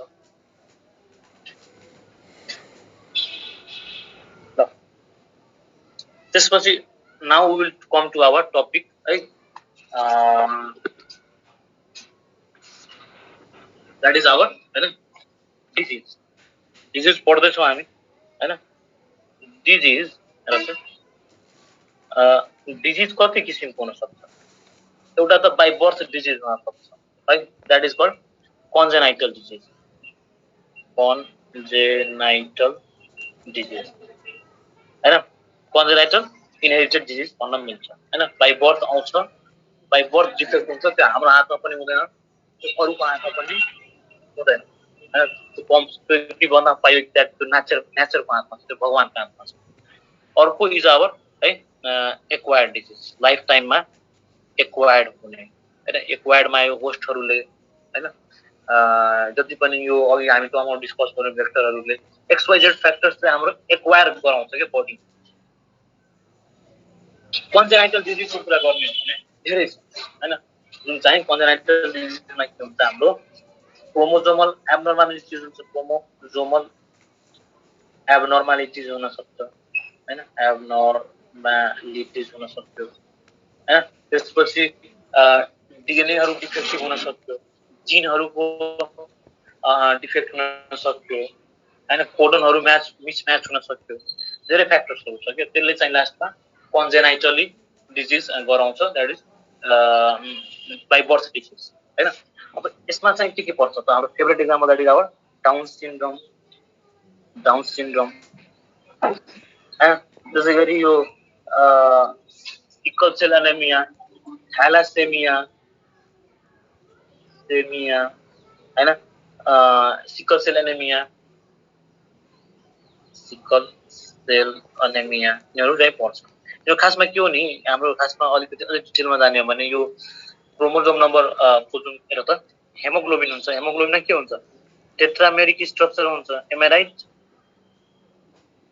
हेमोग्लोबिन चाहिँ टेट्रामेरिक स्ट्रक्चर हुन्छ नि टेट्रामेरिक स्ट्रक्चरमा एउटा हिम हुन्छ यो के भयो हिम भयो यो के भयो ग्लोबिन भयो हैन हिम र ग्लोबिन भयो चेन भयो अब हेर यो जुन चेन छ हैन चेनहरुको बन्ने प्रक्रिया डिफेक्ट होला हैन अब त्यो डिटेलमा अहिले नजाम हैन यति बुझ्नु पर्यो कि डिफेक्ट हुन्छ थैलासेमियामा के हुन्छ सिकल सेल एनेमियामा के हुन्छ हामी टिपिकली त्यो हेमोपोइटिक जब पढ्छौं नि हैन मेडिकलमा वी विल नो दैट जस्तो डिफेक्ट भएपछि त्यो जिन डिफेक्ट भएपछि अब हेमोग्लोबिन पूर्ण रूपले बन्न सकेन भने के हुन्छ हेर त दिस इज आवर आरबीसी हैन यो आरबीसी मा हिमोग्लोबिन होला रे यसरी एउटा सेटमा हिमोग्लोबिन छ होला हैन त अब के हुन्छ डिफेक्ट भएर यो हिमोग्लोबिन आफै सिकल जस्तो हुन्छ के चान्स जस्तो हैन सिकल यसरी चाहिँ कन्भर्ट हुन्छ हैन आफू कन्भर्ट भएर त्यो आरबीसी लाई पनि यसरी सिकलमा कन्भर्ट गराइदिन्छ and that is called sickle cell anaemia बुझ्दैछौ नि भनेपछि सबै क्रोमोजोमल एब्नर्मालिटी हैन खासमा हाम्रो क्रोमोजोम नम्बर 11 र क्रोमोजोम नम्बर 16 मा डिफेक्ट भयो भने यिनीहरु चाहिँ यो डिजिजहरु हुने हो एउटा बीटा चेन बनाउँछ एउटा अल्फा चेन बनाउँछ अनि यही अब क्रोमोजोम नम्बरमा डिफेक्ट भयो भने अल्फा चेन दुईटा हुन्छ यहाँ है बीटा चेन दुईटा हुन्छ अब यो अल्फा र बीटा चेनहरु डिफेक्ट हुन थाल्यो भने that will cause certain disease like sickle cell anaemia thalassaemia हैन यो दिज आर कन्जेनाइटल अब यो कन्जेनाइटलमा पनि एउटा के रे पुअर हुन्छ एउटा रिसेसिभ हुन्छ एउटा डोमिनेन्ट हुन्छ दैट इज अनदर कन्सेप्ट है अनदर पार्ट त्यसपछि कुरा गर्छौं हामी एक्वायर्ड डिजीजको हैन एक्वायर्ड भनेको के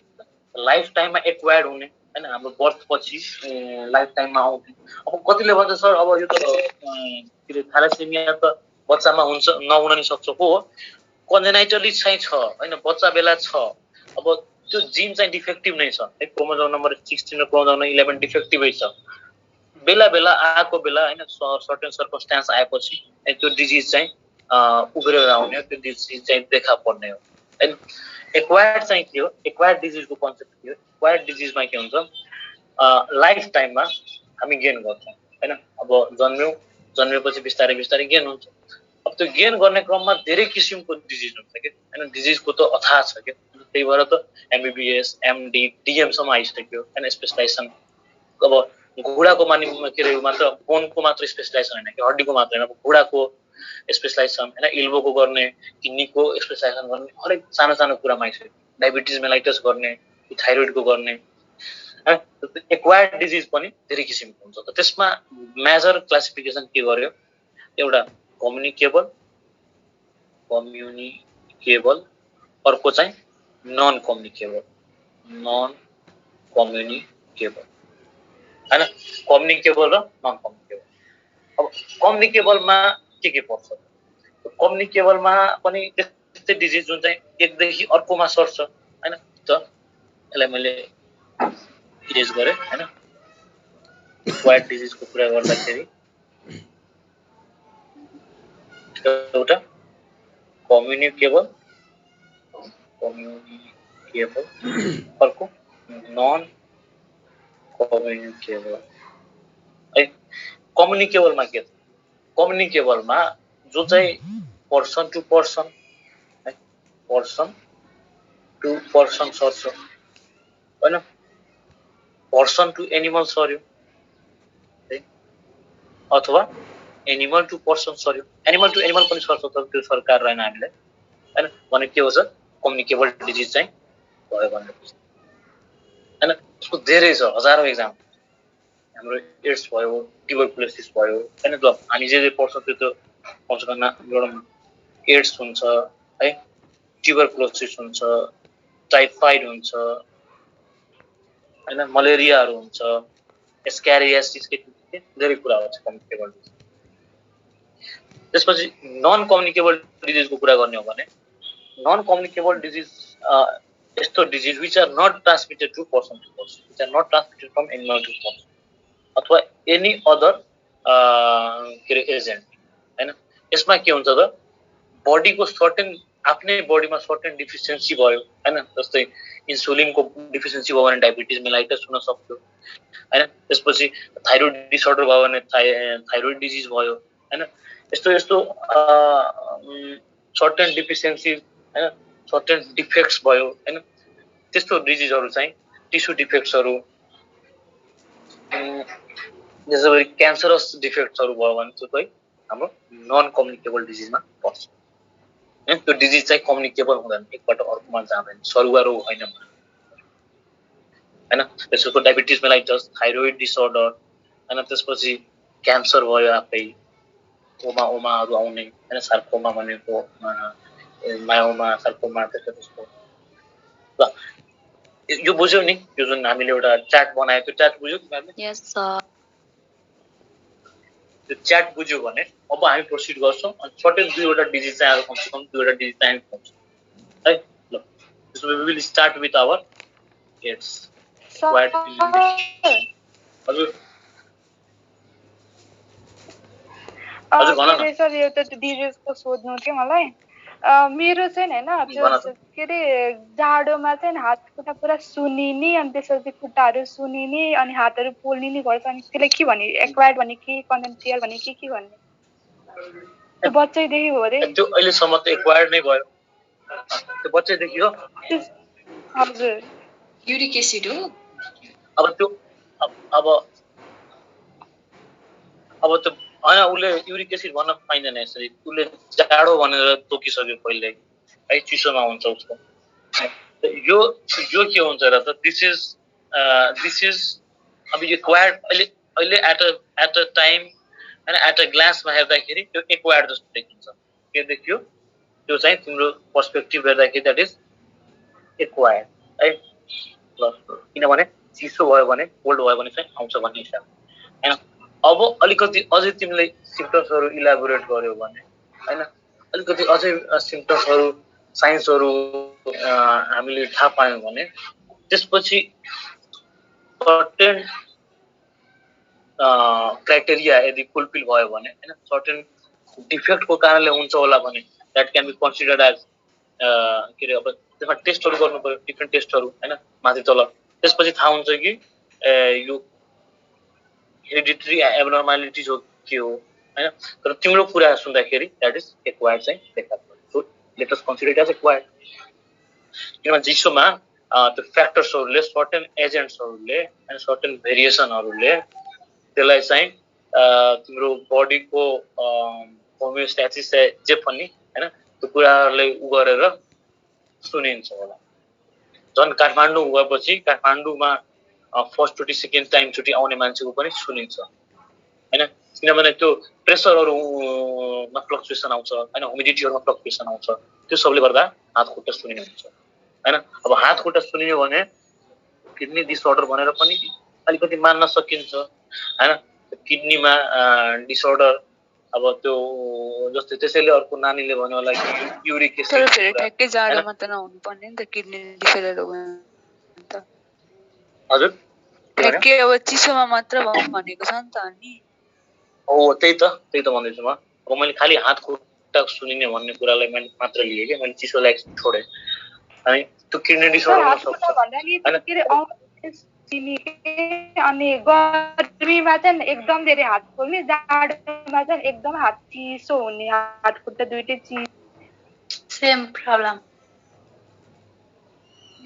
त्यसो भए एकचोटि यो थाइरोइडहरू चेक गराऊ कि थाइरोइड फङ्सनहरू टेस्ट गराऊ किडनी फङ्सन पनि टेस्ट गराऊ यो दुईटा फङ्सनबाट के न के थाहा पाउँछ यदि यो फङ्सनहरू नर्मल छ भने त्यसलाई एलर्जिक मान्दिने चिसोबाट एलर्जिक रहेछ मलाई ल अब हामी एक गरी एउटा डिजिज चाहिँ पढ्छौँ है will proceed now we will talk about AIDS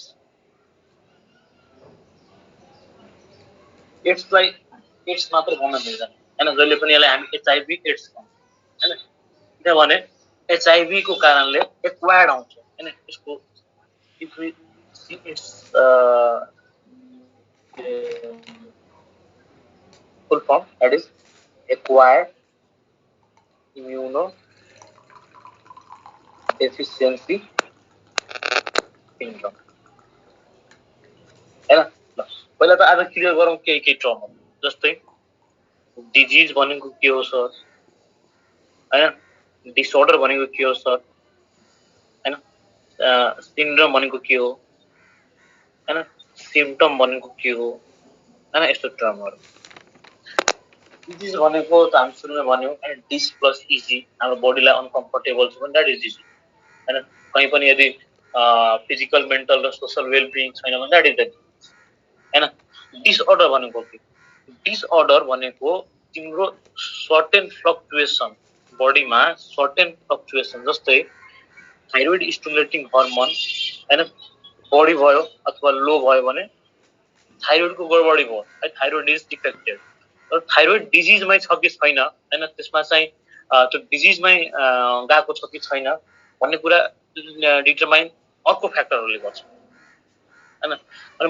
disorder भनेको के जस्ट फ्लक्चुएसन अफ हैन फ्लक्चुएसन अफ बडी सेक्रेसन बडीको जुन सेक्रेसनहरु छ हैन त्यो माथि तल अब जस्तै थाइरोइडाइटिस यो चाहिँ डिजिज भयो हो कि नै थाइरोइडको इन्फ्लामेसन आइटिस भनेको इन्फ्लामेसन हैन थाइरोइडको इन्फ्लामेसन चाहिँ डिजिज भयो हैन तर हाइपोथाइरोइडिजम अथवा हाइपरथाइरोइडिजम यो के भयो दिस इज डिसअर्डर भयो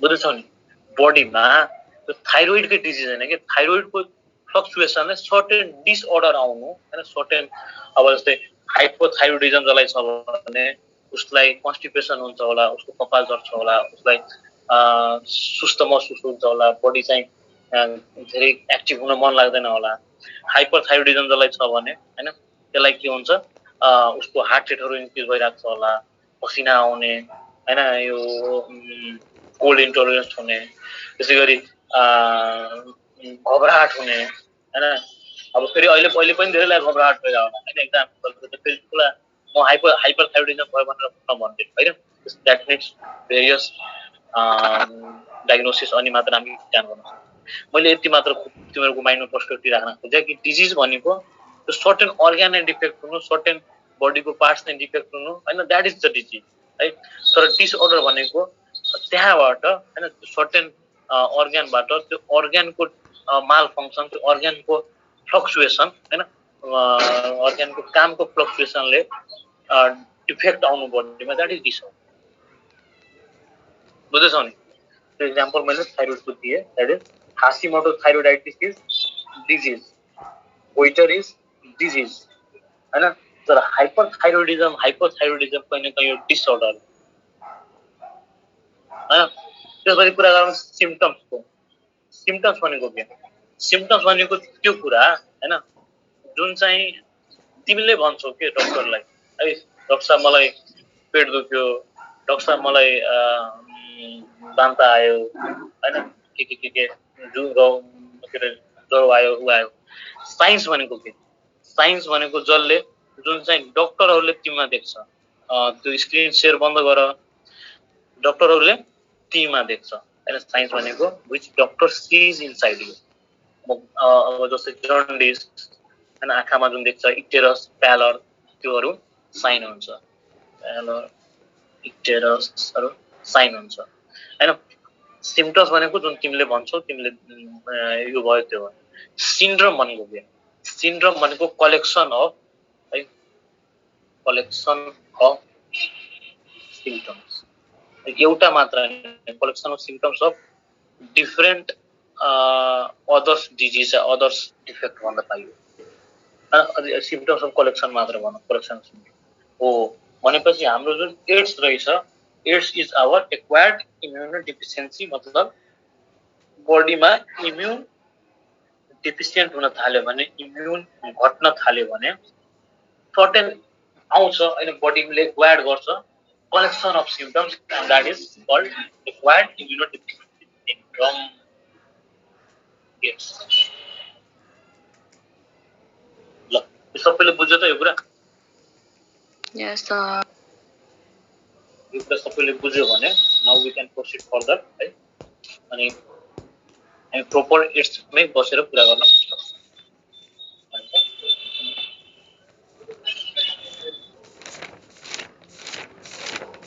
अलिकति आफूलाई क्रस चेक गर्ने गरौँ। यहाँ सेयर हुन्छ तिमीहरूको स्क्रिन है। ल एड्सको कुरा गर्ने हो भने acquired immuno deficiency syndrome.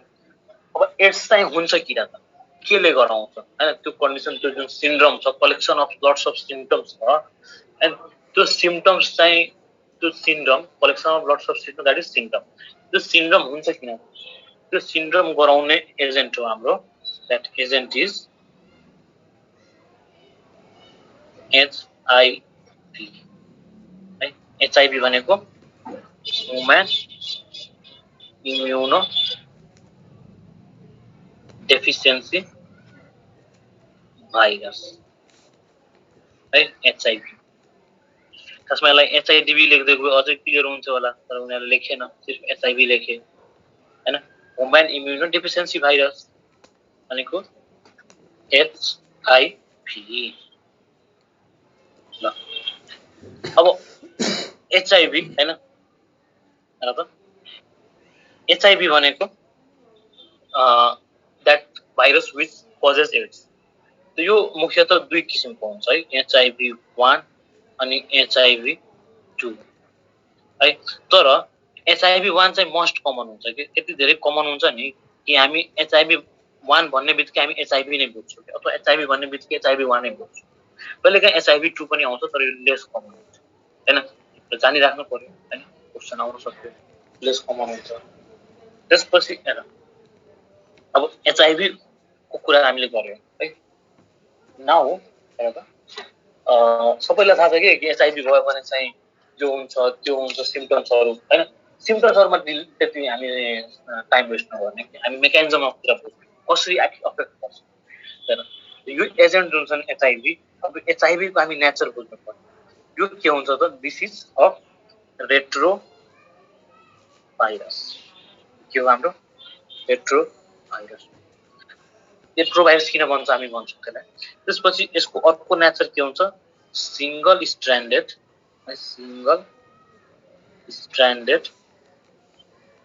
RNA हुन्छ है, सिंगल स्ट्रान्डेड आरएनए एसएसआरएनए हैन। अब रेट्रो भाइरस त भन्यो हामीले, त कोरोना नि एसएसआरएनए हो। एसएसआरएनए गुड हैन। अब रेट्रो भाइरस टाइम भन्यो किन हैन, त हामी हिजोदेखि नै हैन रेट्रोग्रेसिभ रिग्रेसिभ हैन, रिग्रेस वर्डलाई टच गर्दैछ हैन। सो रेट्रो भनेको के, उल्टो हैन। रेट्रोग्रेसिभ भनेको प्रोग्रेसिभको उल्टो, प्रोग्रेसिभ भनेको अगाडि बढ्नु, रेट्रोग्रेसिभ भनेको पछाडि बढ्नु, यो भनेको पछाडि बढ्नु, यो भनेको अगाडि बढ्नु हैन। त युजुअली के देखिन्छ, डीएनएबाट ट्रान्सक्राइब हुन्छ हैन, ट्रान्सलेट हुन्छ, अनि प्रोटिनहरू आरएनए हुँदै प्रोटिनहरू बन्छ। Am I right? डीएनएबाट ट्रान्सक्राइब हुँदै आरएनए भन्दै ट्रान्सलेसन हुँदै प्रोटिनहरू बन्छ। प्रोटिनहरूकै कुरा हो, प्रोटिनहरू बनेपछि हाम्रो कुरा सक्यो। तर रेट्रो भाइरसमा के हुन्छ, यसमा उल्टै आरएनएबाट डिएनएमा कन्भर्ट हुन्छ। यो मुख्य बुन्दा हो टिपिरहेको माइन्डमा हैन। अनि हामी कुरा गर्छौँ कि त्यसपछि एड्स भयो भने के हो, एड्सको औषधि किन आउन सकेको छैन हैन। एउटा पार्टिकुलर यसो औषधि न त यताबाट उताबाट म्यानेज गर्दा गर्दै हामी एड्स पेसेन्टलाई 20 इयर्स 25 इयर्ससम्म पनि बचाइदिन्छौँ, 30 इयर्ससम्म पनि बचाइदिन्छौँ। तर एड्सको प्रोपर एउटा टिपिकल यो औषधि 6 महिना खायो भने निको हुन्छ भन्ने हिसाबले किन आएको छैन प्रश्न उठ्छ। त्यो किन आएको छैन हामी यहाँसम्म जुन मैले टर्म टच गरेँ त्यो टर्म सबैले बुझ्यो नि? Yes, sir. Then we can proceed. अब हामीले त भन्यो रेट्रोभाइरस अथवा रेट्रोभाइरसको कुरा सक्यो। अब कुरा गर्छौँ कि इम्युन हैन, इम्युन भन्दैछ हैन, human immuno deficiency virus HIV हैन। इम्युन डिफिसियन्सी भनेपछि यसले के गर्छ, इम्युन सेललाई अट्याक गर्छ। के गर्छ भन, एचआइभीले एचआइभी अट्याक हैन immune cell of our body हैन।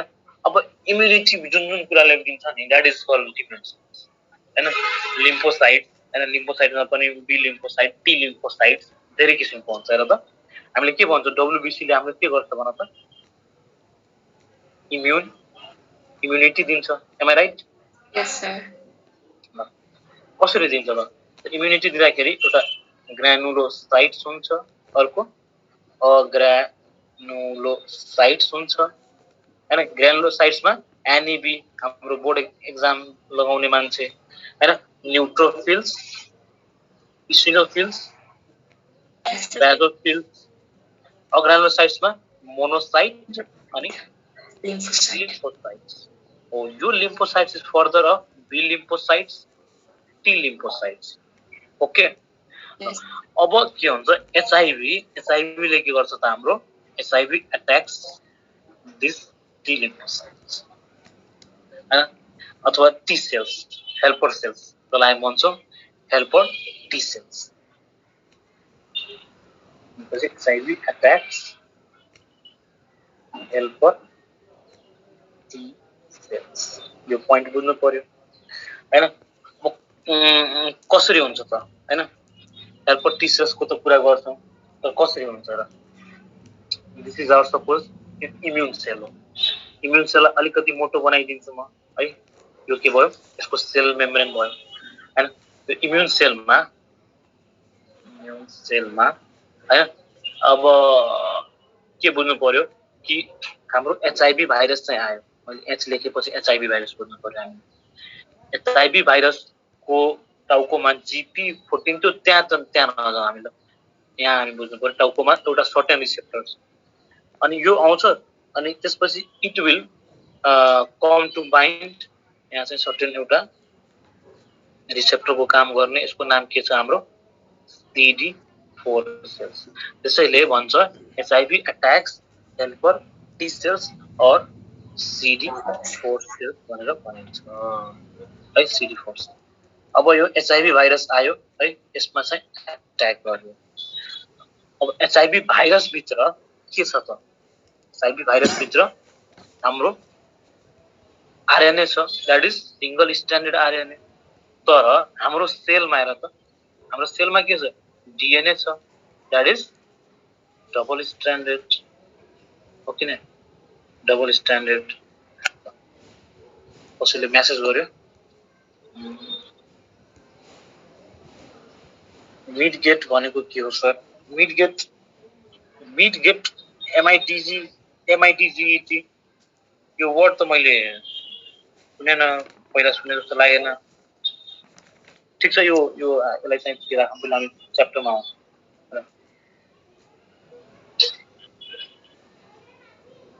ल।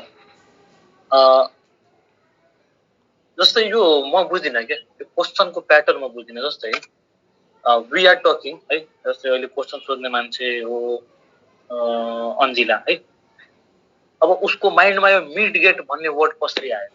म कन्फ्युज भयो। मलाई यो क्लियर गर त तिनीहरू सबैले मिलेर। आज एक्जाममा आएको थियो सर। ओके, नेमको एक्जाममा आएको थियो। ओके, अनि यो वर्ड जुन छ यो वर्ड तिम्रो स्योर छौ कि this word is related to HIV? होइन सर, ग्रोथ हर्मोनको डेफिसियन्सी कि ड्वार्फिजमको क्वेसन हो यो।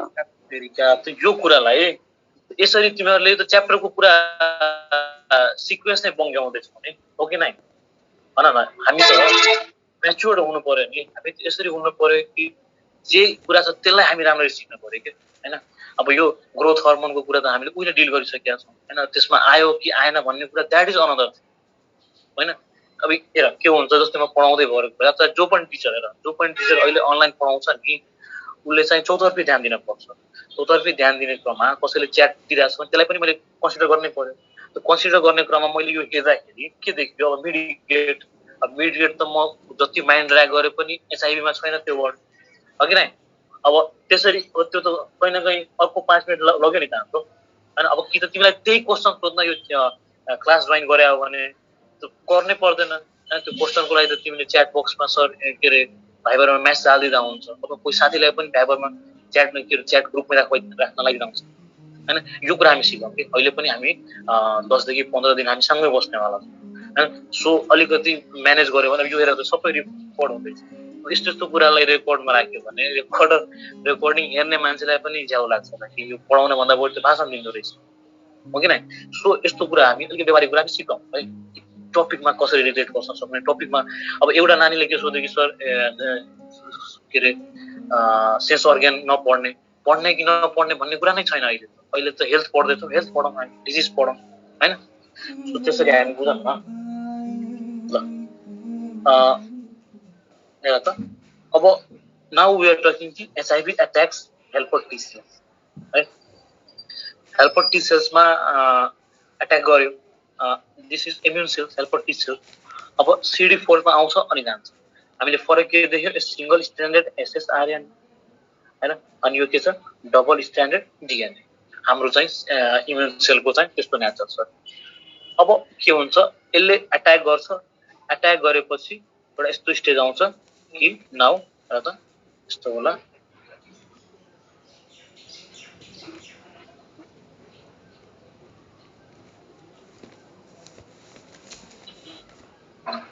अब यो सेलले आफ्नो आरएनए चाहिँ दिन्छ है। आरएनए चाहिँ यहाँ चाहिँ आयो अथवा सेल नै आयो भित्र, मानव सेलै भित्र आयो हैन, आरएनए आयो। त्यसपछि हाम्रो जुन डबल स्ट्यान्डर्ड आरएनए छ है, डबल स्ट्यान्डर्ड डीएनए र आरएनए बीच के हुन्छ होला? त डीएनए आरएनए बीच के हुनलाई पहिला त्यो दिस सिंगल स्ट्यान्डर्ड आरएनए है, this single standard RNA needs to be transcribed है। इन्जाइम कुन हुन्छ हैन? हेर त, रेट्रोभाइरस छ भने यसमा के हुन्छ, इन्जाइम हाम्रो रिभर्स ट्रान्सक्रिप्टेज है, ट्रान्सक्रिप्टेज। यसले के गर्छ त हाम्रो दिस रिभर्स ट्रान्सक्रिप्टेज कज हैन नाउ कन्भर्ट्स आरएनए है टु डीएनए है with the help of reverse transcriptase. भनेपछि यो जुन मैले बनाए यसमा अब के हुन्छ त, यो मैले मेटाउँछु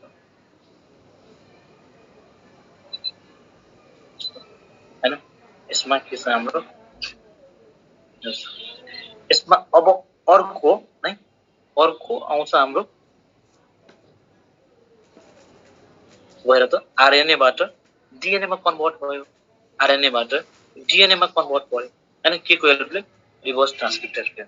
कहाँ हो त? इम्युन सेल भित्र हुन्छ।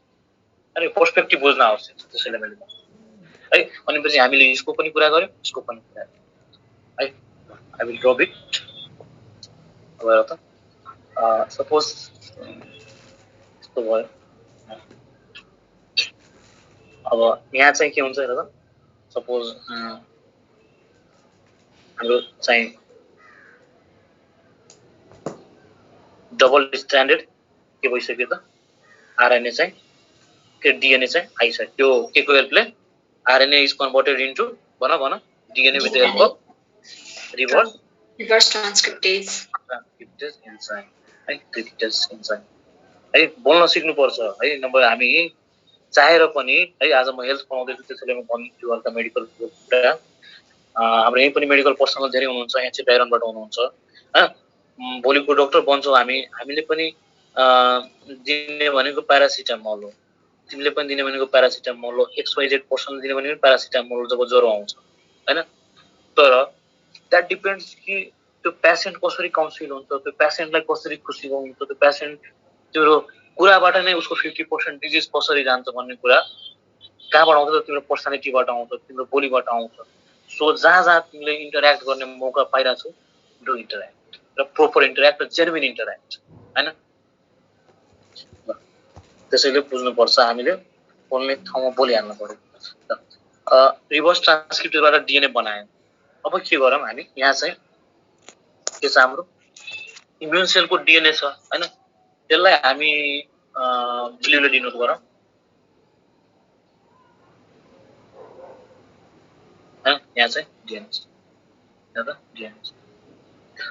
अब यो एउटा जुन पोर्सन छ यो पोर्सन के हुन्छ अब यसमा आएर चाहिँ अट्याच हुन्छ ल अट्याच छ त कालोबाट छ जुन तपाईले कालो बनाउँछ तिमीले हेल्प टु है कालो ल र त सर्टेन पोर्सन चाहिँ अब के हुन्छ दिस पोर्सन इज अब यो भाइरस वाला हैन यो भाइरस वाला डिएनए हैन अब हेर त अब के हुन्छ त हाम्रो इम्युनको हैन इम्युन सेलको चाहिँ पहिला जस्तो नेचर रहेन है अब चाहिँ बल्ल नेचर चेन्ज भइसक्यो अब यो के भइसक्यो अब यो भाइरस यो पनि भाइरस नै भइसक्यो हुन्छ नि त्यो रोबोट फिल्महरुमा के देखाउँछ नि एउटा बिग्रिन्छ अनि सबलाई बिगार्दिन्छ हैन त्यस्तो धेरै एनिमेटेड मुभीहरु छ त्यसलाई गेस गर के ओ अब यसले के गर्छ यसले त अब डीएनए बाट भन त डीएनए बाट आरएनए प्रोड्युस हुन्छ हाम्रो नेचुरल कुरा हो त्यो डीएनए बाट आरएनए प्रोड्युस हुने अब यसले के गर्छ यही हिसाबको आफ्नो हिसाबको यो डिफेक्टेड आरएनए प्रोड्युस गर्न थाल्छ डिफेक्टेड आरएनए प्रोड्युस गर्न हैन अनि धेरै त्यस्तो चाहिँ लट्स अफ सेल्सहरु बनाउँछ यसले हुँदा हुँदै मिलियन्समा पुग्छ त्यस्तो डिफेक्टेड इम्युन सेल्स हैन डिफेक्टेड आरएनए एउटाबाट दुईटाबाट तीनटा अनि त्यसले गर्दा चाहिँ के हुन्छ त बडीमा इम्युनिटी डिस्ट्रोय हुन्छ बुझ्यौ त कसरी डिफेक्सन भयो कसरी रिभर्स ट्रान्सक्रिप्टेजको कुरा भयो है बुझ्यौ भने भन यस सर त्यसो भए हैन यसरी चाहिँ डिफेक्ट हुन्छ अब डिफेक्ट भयो भने चाहिँ के हुन्छ भनेपछि हामीले चाहिँ पाँचवटा टर्म चाहिँ याद राख्नु पर्यो दैट इज के एउटा त हेल्पर टी सेल है अनि त्यसपछि अर्को CD4 सेल्स हैन त्यसपछि रिभर्स ट्रान्सक्रिप्टेज एन्जाइम हैन त्यसपछि सिंगल स्ट्यान्डर्ड आरएनए वाला कुरा हैन त्यसपछि HIV 1-2 टाइपमा हुन्छ जसको 1 नै हो वा चाहिँ HIV 1 मान्य बुझ्छौं त्यसपछि रेट्रो भाइरस भन्ने कुरा बुझ्नु पर्यो हैन यति कुरा बुझिसकेपछि नाउ वी क्यान प्रोसिड है अब HIV एड्स कसरी हुन्छ भन CD4 र CD8 को डिफरेन्स के छ नि CD4 र CD8 को डिफरेन्स यस्तो एन्टिजेन जुन चाहिँ CD4 नेचरको छ भने त्यसलाई CD4 भन्यो यस्तो एन्टिजेन जुन CD8 नेचरको छ भने त्यसलाई CD8 भन्यो त्यो अब लिम्फोसाइट्स नै पढ्नु पर्छ लिम्फोसाइट आधा घण्टा पढ्नु पर्छ अनि हामी CD4 CD8 मा मस्त जान सक्छौं है अहिले चाहिँ कन्सिडर गरौँ दुईटा डिफरेन्ट नेचरको हो हैन अहिले हामी के रे एड्स मा चाहिँ CD4 सँग चाहिँ कनेक्टेड हुन्छ हैन क्वेशन यहाँ भन्छ कि टी सेल्स आर डिफेक्टेड और helper T cells are defected in AIDS हामी भन्नु पर्छ helper T cells are defected हैन अब कुनै पनि डिजिज पढ्ने एउटा उ हुन्छ के रे एउटा हायरार्की हुन्छ हैन हायरार्कीमा के हुन्छ त हायरार्कीमा के हुन्छ पहिला त्यो डिजिजको बारेमा पढ्यो हैन इन्फर्मेसन अबाउट डिजिज त्यसपछि त्यो डिजिजको मोड अफ ट्रान्समिसन हेर्नुपर्छ कसरी त्यो ट्रान्समिट हुन्छ त्यसपछि त्यो डिजिजको हैन हामी इन्क्युबेसन पिरियड हेर्नुपर्छ हैन त्यसपछि त्यो डिजिजको इन्क्युबेसन पिरियड हुँदै we can see window period पनि छ भने हेर्नु पर्यो होस्ट के छ एजेन्ट के छ त्यो सब हेर्नु पर्यो हैन इन्फर्मेसनमै हामीले एजेन्ट हेरिहाल्यौं हैन इन्फर्मेसनमै हामीले तिम्रो यो त्यसको चाहिँ डिफ्रेन्ट ट्रान्समिसनको मेकानिजम के अरे यो कसरी डिफेक्ट बनाउँछ एउटा इम्युन सेललाई त्यो पनि हेऱ्यो। अब मोड अफ ट्रान्समिसन हेरौँ है, क्वेसन यहाँबाट आउँछ एकदमै। मोड अफ ट्रान्समिसनमा के हो त एउटा सेक्सुअल कन्ट्याक्ट हुन्छ है, त्यसपछि अर्को हाम्रो ब्लड कन्ट्याक्ट। ब्लड कन्ट्याक्ट भनेको ब्लड कन्ट्याक्टमा पनि धेरै आउँछ, सब टपिकमा सब टपिक निकाल्न हामी है। यसरी चाहिँ म्याक्सिमम चान्स हुन्छ ट्रान्समिसन।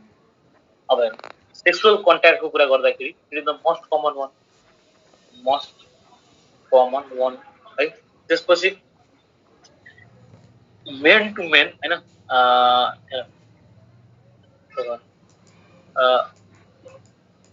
हेटेरोसेक्सुअल जुन छ, heterosexual route is much common right, than homosexual.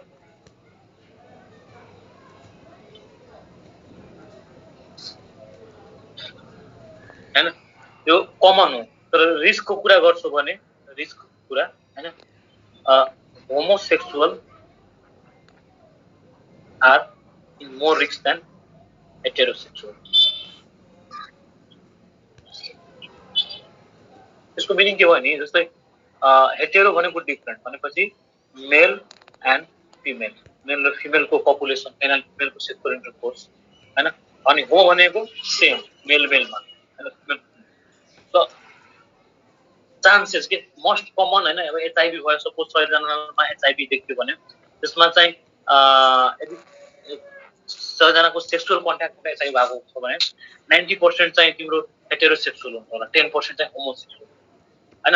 अब 100 जनाको चाहिँ होमोसेक्सुअलहरुको र हेटेरोसेक्सुअलहरुको कन्ट्याक्टमा हैन रिस्क चाहिँ सर्ने धेरै चान्स चाहिँ होमोसेक्सुअल कन्ट्याक्टको चाहिँ अनि यो एउटा जस्ट डाटा हो, रफ डाटा हो। त्यसपछि सेक्सुअल कन्ट्याक्ट भयो हैन, मोस्ट कमन भयो। सेक्सुअल कन्ट्याक्टमा पनि अनसेफ सेक्स है, अनसेफ सेक्स भनेर बुझ्नु पर्यो हैन। अनसेफ सेक्स उसमा चाहिँ ओपन सेक्स भन्न सकिन्छ हैन, without any method of protection. अनि त्यसपछि चाहिँ सेक्सुअल कन्ट्याक्टको कुरा थियो, त्यसपछि ब्लड कन्ट्याक्टको कुरा गरौँ है। We can talk about blood contact. Blood कन्ट्याक्टमा के ब्लड कन्ट्याक्टमा हाम्रो पढ्ने भयो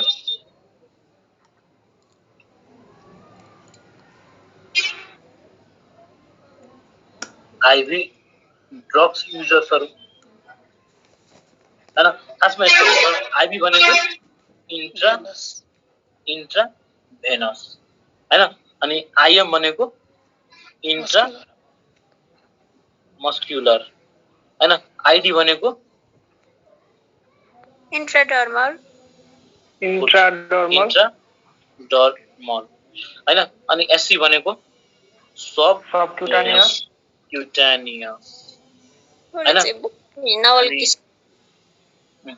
अनि आईए भनेको इन्ट्रा आर्टेरियल। यति कम से कम चाहिँ रुट चाहिँ याद राख्नु पर्यो। भनेपछि आईभी भनेको एउटा ड्रग्स युजर्सले हैन आफ्नो हातमा हान्ने, जुन मोस्ट अफ द केसेस हातबाट लिने, आईभीबाट लिने ड्रग्स युजर्समा चाहिँ हुन्छ। किन हुन्छ हेर, एउटाले लियो ल, एउटाले सपोज लियो, एउटा चाहिँ अफेक्टेड छ अरे हैन, ए भन्ने मान्छे चाहिँ अफेक्टेड छ। अब उले चाहिँ फेरि अर्कोलाई दिन्छ। अब बी भन्ने मान्छे ठिक नै छ, तर उसको निडिलमा निडिल आयो, त्यो निडिलमा त्यो एन्टिजेन, त्यो एचआईभी भाइरस चाहिँ आउन सक्छ। अब बी भन्ने मान्छेले फेरि लियो भने बी भन्ने मान्छे पनि जान्छ हैन। त्यस्तो यो ड्रग्स युजर्सहरुको त कुनै ठेकान नै हुँदैन हैन, के गर्ने कस्तो गर्ने त्यस्तो कुनै। अब ड्रग्स पनि लिने हैन पुरै स्ट्यान्डर्ड लेभलको हैन, म त स्टेलाइज गर्छु नयाँ के रे सिरिन्जबाट लिन्छु भनेर पनि हुँदैन है, उनीहरुको त त्यस्तै लाइफ स्टाइल नै त्यस्तै हुन्छ। सो त्यस्तो कन्टेक्स्टमा हामी देख्न सक्छौं, and that is the reason IV drugs युजर्सहरुमा चाहिँ यो ट्रान्समिसन हुने चान्स नै बढी हुन्छ हैन। त्यसैगरी अर्को एउटा हेमोफिलिया डिजिज जुन छ पर्सन हैन हेमोफिलिया जुन डिजिज छ हैन डिजिज पर्सन यस्तो पर्सनहरुमा पनि हाम्रो यो ट्रान्समिसन हुने चान्स चाहिँ धेरै हुन्छ। अब हेमोफिलिया डिजिज भनेको हेमो भनेको ब्लड फिलिया भनेको कहीं न कहीं धेरै भनेपछि ब्लड धेरै कतिको निस्किन्छ जब ब्लड क्लट हुँदैन हैन त्यो एउटा एब्नर्मालिटी हो के मान्छेहरुको एब्नर्मालिटी हो ब्लड डिसअर्डर चाहिँ ब्लड डिसअर्डर एब्नर्मालिटी हो जेनेटिक एब्नर्मालिटी पनि हो यो पर्सनहरुमा पनि हैन हाम्रो यो एचआईभी हुने चान्स चाहिँ बढी हुन्छ। किन हुन्छ हेर यसको एउटा व्यवहारिक कारण छ जो पर्सन हेमोफिलियाक छ त्यो पर्सनमा के हुन्छ हाई ब्लिड हुन्छ हाई ब्लिड। अब हाई ब्लिड भएपछि जति ब्लिडिङ हुन्छ त्यति उले ब्लड ट्रान्सफ्युजन गराउनु पर्छ हैन मोर ब्लड ट्रान्सफ्युजन हैन अनि न उसको बडीको बाँच्ने चान्स हुन्छ। अब जति धेरै ब्लड ट्रान्सफ्युजन हुन्छ त्यति धेरै चाहिँ फेरि आईभी लाइनबाट चाहिँ ट्रान्सफर गराइन्छ अनि अब ब्लड ट्रान्सफ्युजनमा त ठिक छ एकचोटि कसैलाई लियो दुईचोटि लियो अब जति धेरै ब्लड ट्रान्सफ्युजन गर्नु पर्यो त्यति धेरै किसिमको ब्लड धेरै मान्छेको ब्लड लिन पर्छ।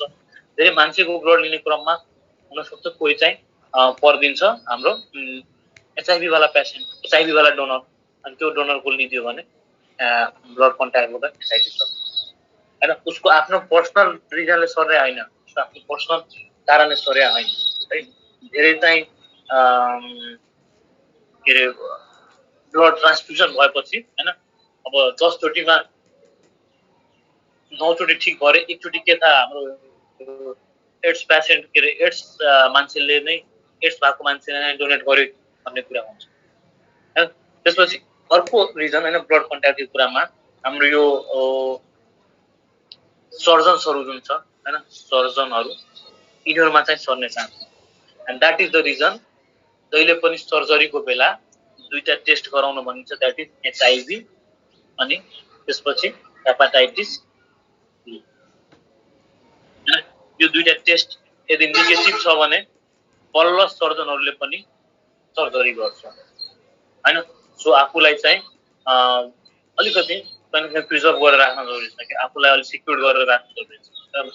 कोही मान्छे आयो एपेन्डिक्टोमीको लागि एक्युट एपेन्डिक्टाइटिस भएको उसकोमा एचआईभी छ भने सर्जन त मान्दैन कि उसले चाहेर पनि मान्दैन कि अब उसको लाइफ बचाउने बेलामा उसले आफ्नो लाइफ रिस्कमा राख्नु पर्ने and that is the reason यो दुईटा टेस्ट गरिन्छ। एचआईभी हेपाटाइटिस बी पनि टेस्ट गरिन्छ कि हेपाटाइटिस बी पनि one of the vulnerable virus नै हो भनेपछि ब्लड कन्ट्याक्टबाट चाहिँ यसरी सर्दो रहेछ। यही ब्लड कन्ट्याक्टमा अर्को टपिक छ जति जब मदरबाट बेबीमा सर्ने भर्टिकल ट्रान्समिसन हैन भर्टिकल ट्रान्समिसन पढाउँछ थियो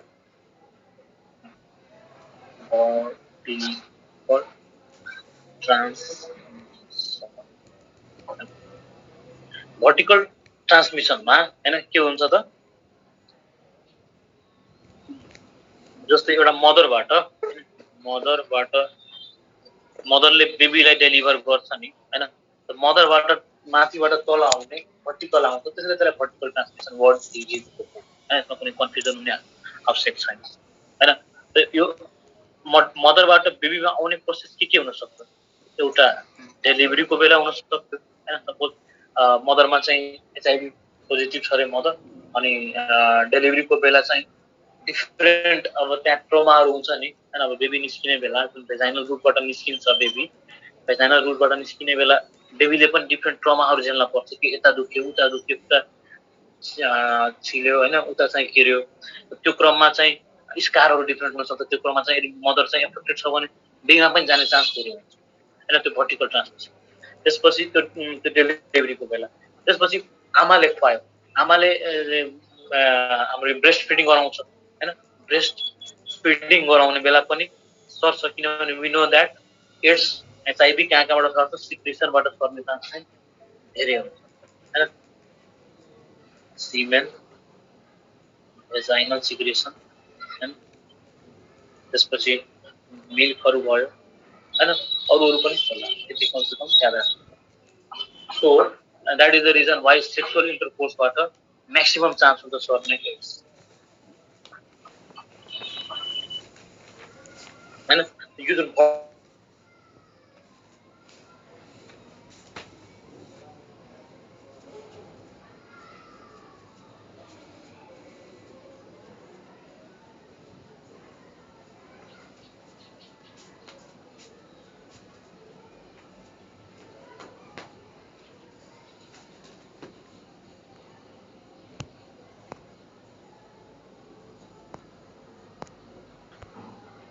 अब भनेपछि हैन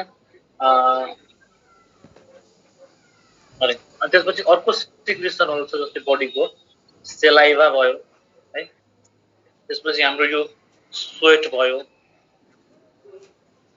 टियर भयो हैन युरिनहरु भयो यिनीहरुबाट चाहिँ सर्दैन है very less likely to transmit and that is the reason भनिन्छ कि एड्स पेशेन्टलाई किस गर्दाखेरि चाहिँ एचआईभी सर्दैन किनभने किसको बेला सेलाइभा आउँछ कन्ट्याक्टमा सेलाइभाबाट सर्ने रहेनछ भनेर रिसर्च भन्छ and this is all about the mode of transmission of बुझ्यो नि त क्वेशन आउँछ कि among the following by which the AIDS can be transmitted saliva दिन्छ स्वेट दिन्छ टियर दिन्छ अनि बाँकी कुनै यहाँबाट दिन्छ होला इभेनबाट भेजाइनल सिक्रेसन लिङ्कबाट यो भन्ने चाहिँ छ हाम्रो एम्नियोटिक फ्लुइड हैन अनि सीएसएफ यो दुईटाबाट पनि सर्छ this is all about our mode of transmission right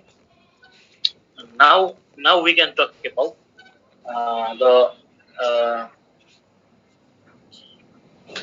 यसमा चाहिँ इन्क्युबेसन पिरियडको कुरा गर्छौं इन्क्युबेसन पिरियडको डेफिनेसन के थियो भन्न त कसैले व्हाट वाज डेफिनेसन हामीले के सुन्यौ कि पैथोजेन इन्टर भएको पैथोजेन भएपछि देखिको पिरियड इज आवर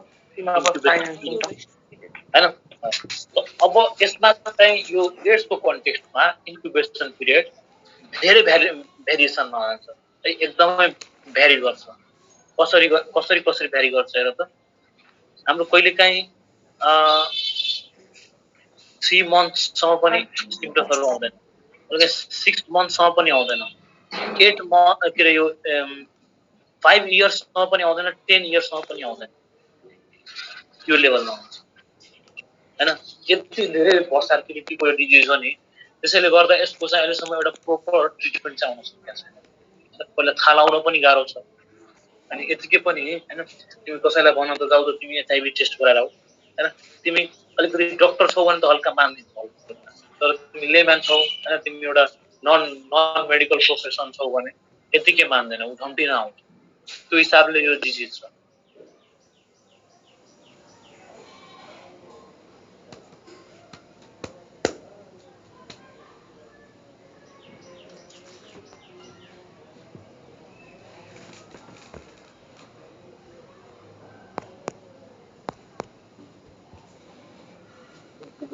रेकर्ड गरिन्छ हैन यति धेरै भर्साटिलिटी हुन्छ नि कि त्यसैले इन्क्युबेसन पिरियड तिम्रो सोध्दैन त्यसको now we can talk about clinical features of AIDS clinical फिचर्सको कुरा गर्ने बेला हैन यो 4-5 वटा प्रोपर स्टेजमा हैन म त धेरै स्टेज गर्न सक्छु तर एउटा वेल भ्यालिडिटी स्टेज त्यसको चाहिँ 4 वटा स्टेजमा चाहिँ यो डिभाइडेड छ हैन पहिला त के हुन्छ त सपोज सुरु एउटा ग्राफ बनाउने भने यता हामी डेजको बनाऊ अनि यता हामी सिभियरिटीको बनाऊ हैन त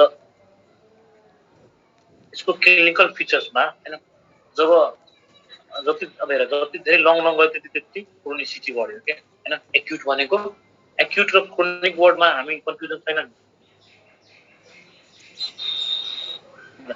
एक्युट भनेको हैन within certain period of time, within small period of time हुने हैन र के रे त्यसको सिम्पटम्सहरु छिटै नै देखिने, छिटै नै आउट हुने।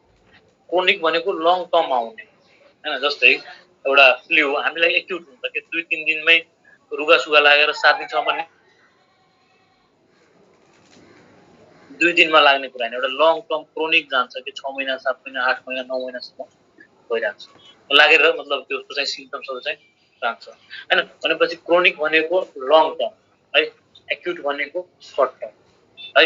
एक्युटमा चाहिँ ज्यान जाने चान्स चाहिँ बढी हुन्छ है, क्रोनिकमा लेस हुन्छ। त्यति कन्सेप्ट हुन्छ।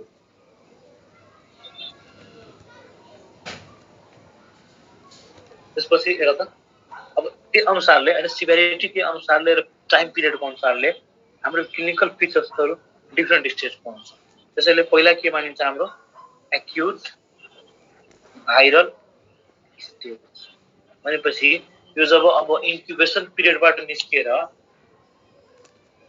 यो कहीं न कहीं विन्डो पिरियडबाट पनि निस्किसक्यो भने त्यसपछि के देखा पर्छ त फिचर्सहरु हैन। त्यो हुन्छ हाम्रो flu like structure, flu like हाम्रो सिम्पटम्स हैन। फ्लू लाइक सिम्पटम्समा के त common cold,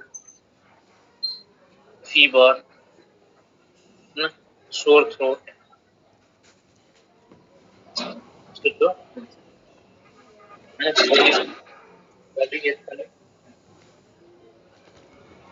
flu like symptoms आउँछ। अब यो सिम्पटम्स आउने बित्तिकै हामी कसैलाई एचआईभी टेस्ट गराउनु भन्न त सक्दैनौँ नि हैन। यस्तै कारणले गर्दा यो डिजिज चाहिँ हामी पत्ता लगाउन सक्दैनौँ, धेरै लेट पनि हुन्छ, हुँदै स्टेजहरु बिग्रिन्छ है।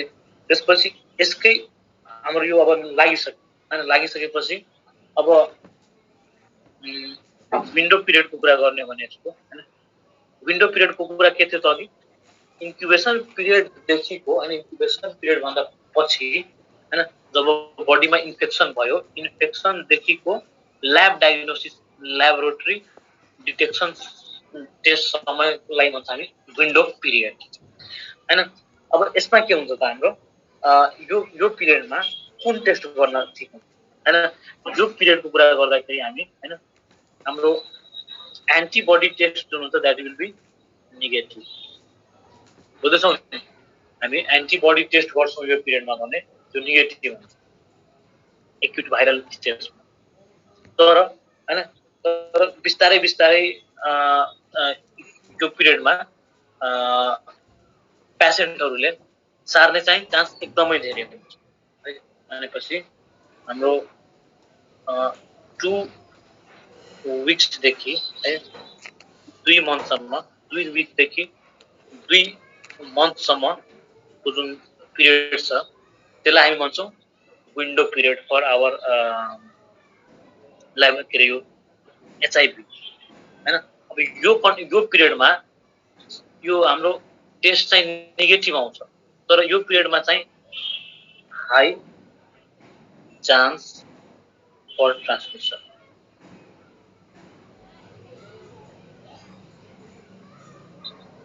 बुझ्यो नि। भनेपछि क्लिनिकल फिचर्स आयो, रुगा खोकी आयो हैन, हुन सक्छ उसलाई एड्स, तर द्याट निड्स भेरियस हैन, थाहा नै हुँदैन विन्डो पिरियडमा हुन्छ, ल्याब डिटेक्सनमा पनि आएको छैन, तै पनि चाहिँ चलि नै रहेछ। ल यहाँसम्म बुझ्यो नि सबैले? बुझ्यो सर। त्यसपछि now we can talk about अर्को अनि क्लिनिकल फिचर्समा अर्को स्टेज दैट इज आवर हल्का अब एक्युट भाइरल स्टेजबाट अब यस्तो भाइरल फिभरहरु एक्सेट्रा आउँछ हैन। फिभरलाई फ्लू लाइक सिम्पटम्सहरु आयो, त्यसपछि अब सिम्पटम्स नै आउँदैन के हैन, that is called asymptomatic stage हैन। अब यो अलि विचित्र हैन कि ल यहाँबाट डे 1 देखि सुरु भयो रे हैन, अनि केही दिनसम्म पहिला त 2 मन्थसम्म पुग्यो रे, त्यसपछि 2 मन्थसम्ममा चाहिँ फ्लू लाइक सिम्पटम्सहरु फिभरहरु के आउने, त्यसपछि केही दिनसम्म असिम्प्टोमेटिक फेज आउने। यो अलिकति विचित्र भएन हैन? किन हुन्छ होला ल असिम्प्टोमेटिक स्टेज किन हुन्छ होला, कसैले गेस गर्छ?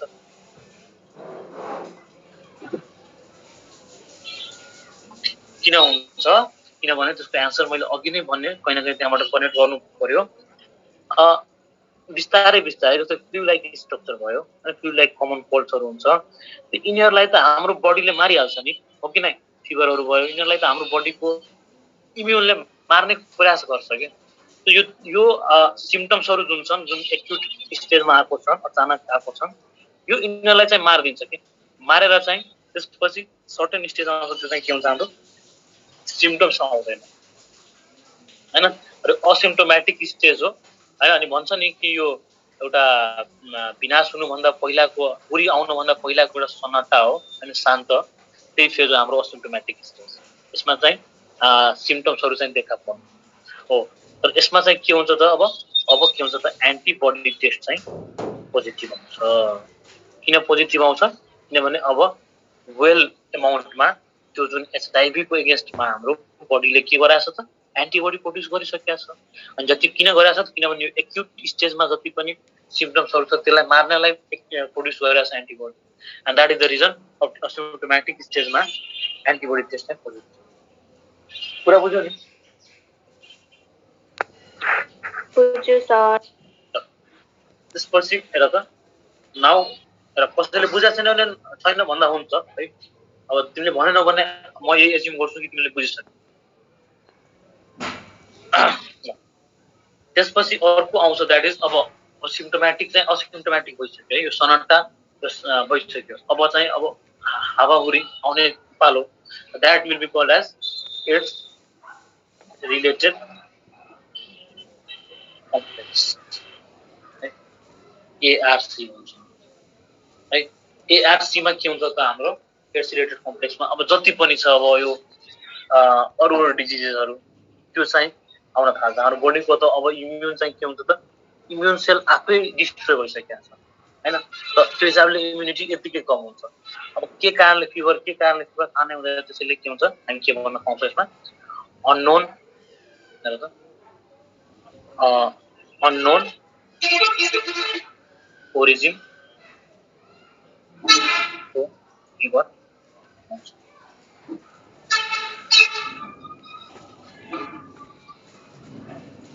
त्यसपछि डायरियाहरू हुन्छ हेर त डायरिया हुन्छ अब जति पनि जान्छ हैन फर 2 month 3 month हैन फर मोर देन मन्थ भनौँ हैन त्यसपछि अब बडीमा त केही कुरा पचेकै छैन केही कुरा बस्नै सकेको छैन त्यो मान्छेमा कसरी बडी ग्रो गर्छ होला त बिस्तारै बिस्तारै बडीको चाहिँ वेट लस हुन जान्छ वेट लस एउटा सिग्निफिकेन्ट वेट लस हुन्छ बुझ्छौ नि वेट लस के हुन्छ एउटा सिग्निफिकेन्ट भनेको चाहिने हैन मतलब एउटा सर्टेन के भनौँ टर्मलाई कि मतलब हामी देख्न सक्छौँ कि यति एमाउन्टमा यसको पहिलाभन्दा चाहिँ एकदमै साँच्चीकै दुब्ला हुन्छ हैन 2-3 किलो वाला हैन एउटा सिग्निफिकेन्ट वेट लस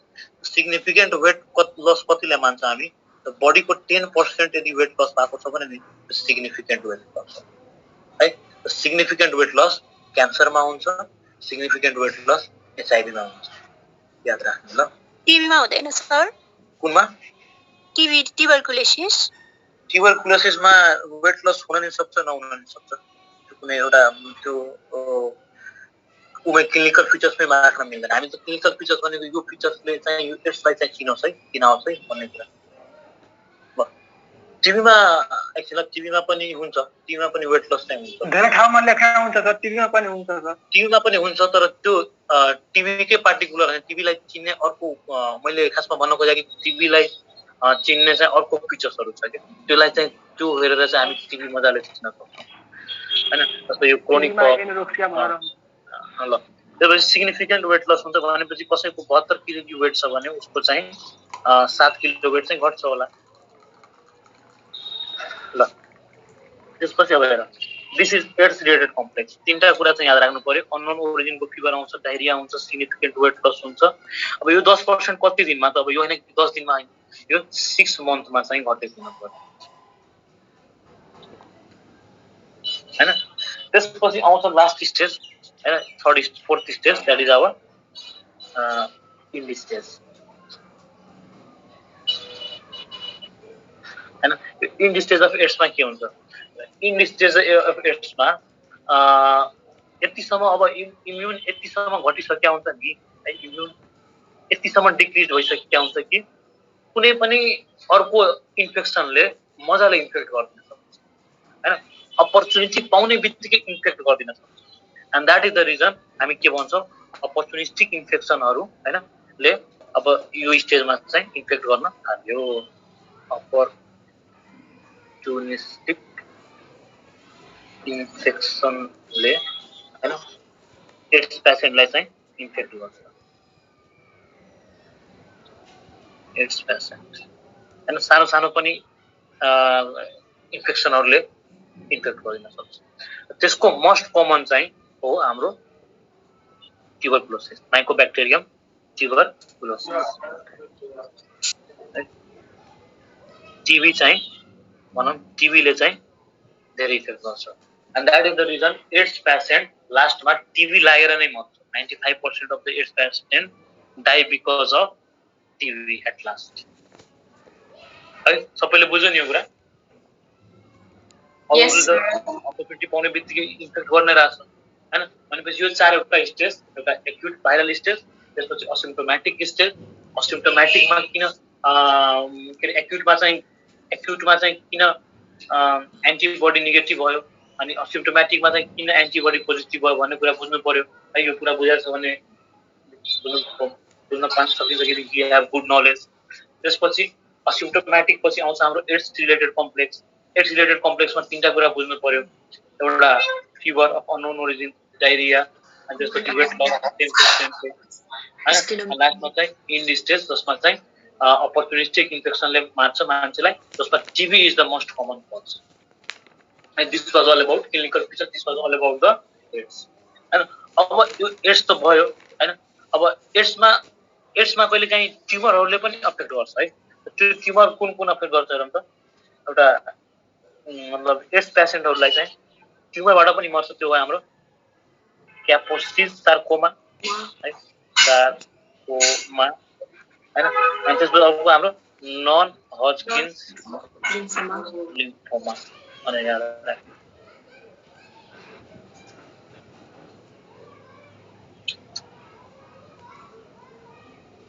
हैन। त्यसपछि अब एचआईभी को चाहिँ डायग्नोसिसमा आउँ है। डायग्नोसिस अफ एचआईभी को कुरा गर्ने हो भने एचआईभीलाई कसरी डायग्नोस गर्ने त? दुईटा एस्पेक्ट छ, एउटा एलाइजा एस्पेक्ट के त्यो ट्युमर प्रेजेन्टमा त्यो एक्चुअली अझै लेख्न जाने के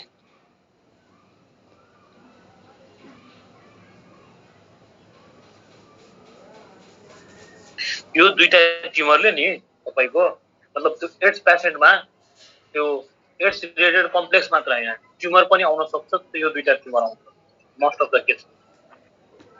सर यो नन हजकिन लिम्फोमा कस्तो डिजिज हो? एउटा हजकिन भन्ने साइन्टिस्टले लिम्फोमा पत्ता लगायो हैन, त्यसलाई हजकिन लिम्फोमा भनिन्छ। अनि अर्को चाहिँ अरूले पत्ता लगायो त्यसलाई नन हजकिन लिम्फोमा भनिन्छ। कुरा रह्यो कि लिम्फोमा भनेको के, ओमा भनेको के? ओमा भनेको तपाईको हैन मास, सर्टेन मासको चाहिँ जमघट है, जमघट धेरै प्रोलिफरेसन हैन। Cancer of lymphoid tissue lymphoma भन्छ सर। हजुर क्यान्सर अफ लिम्फोइड टिस्यु हैन? Cancer of lymphoid tissue is lymphoma. ओमा भनेको चाहिँ तपाईको क्यान्सर बुझ्नु पर्यो हैन। त्यो साइन्टिस्टको नाम हजुर लिम्फको इन्लार्जमेन्ट हुनलाई लिम्फको इन्लार्जमेन्ट हुनलाई चाहिँ फेरि इन्लार्जमेन्ट त जे कारणले पनि हुन सक्छ हैन। लिम्फको इन्लार्जमेन्टलाई लिम्फोमेगाली भनिदिन पाइयो हैन। इन्लार्जमेन्ट त मेगालीमा आउँछ, मेगाली वर्डले इन्लार्जमेन्ट क्यारी गर्छ हैन। स्प्लिनोमेगाली भनेको स्प्लिनको इन्लार्जमेन्ट हैन, त हेपाटोमेगाली भनेको लिभरको इन्लार्जमेन्ट। तर इन्लार्जमेन्ट के कारणले भएको छ? इन्लार्जमेन्ट यदि क्यान्सरसको कारणले भएको छ भने त्यसलाई लिम्फोमा भन्ने हो कि नै? Yes sir, yes sir. त्यसपछि now we can talk about है, now we can talk about the diagnosis. कसरी पत्ता लगाउन सकिन्छ ल्याबमा हैन? एउटा त एलाइजा टेस्ट है, ELISA हैन। अर्को चाहिँ हाम्रो western blood test, western blood test हैन, जसमध्ये एलाइजा चाहिँ के हो हाम्रो स्क्रिनिङ टेस्ट हो। स्क्रिनिङ टेस्टको मिनिङ के बुझ्नु पर्यो तपाईले मिन गर्दियौ। अनि वेस्टर्न ब्लड भनेको डायग्नोस्टिक टेस्ट हो, कन्फर्मेटरी टेस्ट हो। डायग्नोस्टिक अथवा कन्फर्मेटरी हैन। त एलाइजा भनेको के छ? एलाइजा भनेको एन्जाइम, फुल फर्म हामी याद गरौँ त, फुल फर्म सोध्छ एन्जाइम लिङ्क्ड इम्युनो एसबाट सोर्बेन्ट एसे हैन। यो एलाइजा भनेको enzyme linked immuno sorbent assay. एलाइजाको फुल फर्म सोध्छ है। र के पनि सोध्छ कि ELISA is confirmatory test, ELISA is screening test, ELISA is treatment of AIDS, अथवा एलाइजा इज त्यस्तै गरेर के सोधिन्छ त हामी भन्नु पर्यो स्क्रिनिङ टेस्ट। स्क्रिनिङ टेस्ट भन्दा हुन्छ हैन। त त्यसपछि आउँछ western blood test. Western blood test के हो त हाम्रो diagnostic test, confirmatory test for हाम्रो एचआईभी हो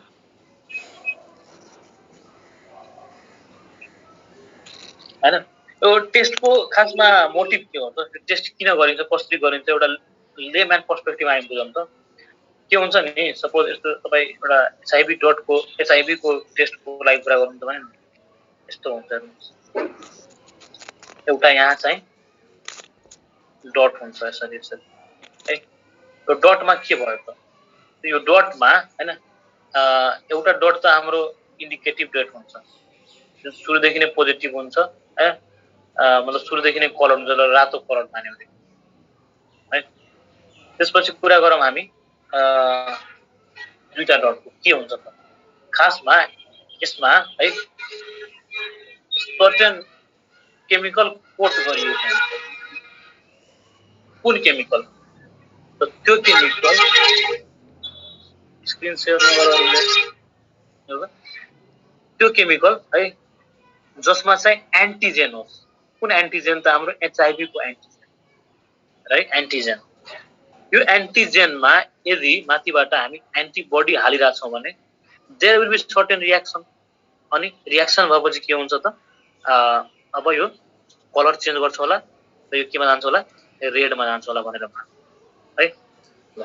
भनेपछि हाम्रो यस्तो एउटा किट भयो है। किटमा के गरिन्छ? दुईटा त्यसै तीनटा डट होला है। तीनटा डटमा यसरी यसरी भयो हैन, अथवा दुईटा एउटा डट मात्र लेख्नु। अब तीनटा डट हुन्छ, त्यसको कारण धेरै छ त्यसले लागि दिएको। अब के हुन्छ ल, यो एउटा किट ल्याएँ मैले स्क्वायर सेपको। अब मैले यसमा ब्लड हाले है, मेरो ब्लड चाहिँ हाल्छु। ब्लड भन्दा पनि खासमा त्यो जुन एन्टिबडी भएको हैन प्लाज्मा हाले। अब यदि मेरो ब्लडमा हैन एन्टिबडी अफ एड्स छ भने यहाँ त अलरेडी के थियो भन, यहाँ त अलरेडी के थियो, ब्लूले मैले के देखाउन खोजेको थिएँ, कोटेड बाइ एन्टिजेन। यो ब्लू के हो? एन्टिजेन हो। यो ब्लू के हो? एन्टिजेन हैन। अब यदि एन्टिजेन त छँदैछ त्यसमा है, कहीँबाट ल्याइएको छ एन्टिजेन। अब माथिबाट हामी ब्लड हाल्छौँ, यदि कसैको ब्लडमा antibody against antigen of AIDS छ भने त्यसले रियाक्सन गर्छ। अनि फर्दर कस्तो देख्छ होला त? यो सेम दुईटै हैन सेम देख्छ होला, इन्डिकेटिभ देख्छ। जुन पनि टेस्ट हैन एचआईभी मात्र हैन, जुन पनि यो किटवाला टेस्ट छ नि, किटवाला टेस्टको मोटो नै त्यही हुन्छ कि हामी त्यहाँ चाहिँ के गरे हुन्छौँ, एन्टिजेन कोट गरे हुन्छौँ, एन्टिजेन राखेका हुन्छौँ। यदि हाम्रो बडी ब्लडमा लग्यो, ब्लड ए मानौँ, ब्लड मानौँ, अर्को 1 मानौँ र ब्लड 2 मानौँ। यदि यो ब्लड 1 पर्सनमा एन्टिबडी छ भने एन्टिजेन एन्टिबडीको रियाक्सन हुन्छ अनि एउटा सर्टेन कलर देखाउँछ। यदि यसमा एन्टिबडी छैन भने ब्लड हाले पनि के हुन्छ त? यो एन्टिजेनमा रियाक्सन हुन सक्दैन, नो रियाक्सन। अनि त्यसले गर्दा त्यो चाहिँ त्यहाँबाट पोजिटिभ टेस्ट नेगेटिभ हुन्छ अनि यहाँबाट टेस्ट पोजिटिभ हुन्छ। बुझ्यो नि? टेस्ट पोजिटिभ नेगेटिभ भने के थियो हैन? भोलि हामी बिएमएलटी पनि पढ्ने सोच बनाउँछौँ होला, ल्याब टेक्निसियन यस्तो यही प्याटर्नमा गरिन्छ क्या। ल भनेपछि डायग्नोसिस अफ के अरे एड्स कसरी गराउँदो रहेछ त एउटा एलिजा टेस्टले गराउँछ, अर्को वेस्टर्न ब्लड टेस्टले गराउँछ होइन। ELISA is our non confirmant that is cleaning test होइन, अनि वेस्टर्न ब्लड इज टेस्ट के अरे कन्फर्मेटरी टेस्ट डायग्नोस्टिक। अनि कुनै कुनै त्यस्तो किटमा त बफर पनि हालिन्छ नि त। कुनमा हालिन्छ भन्नुहोस् त?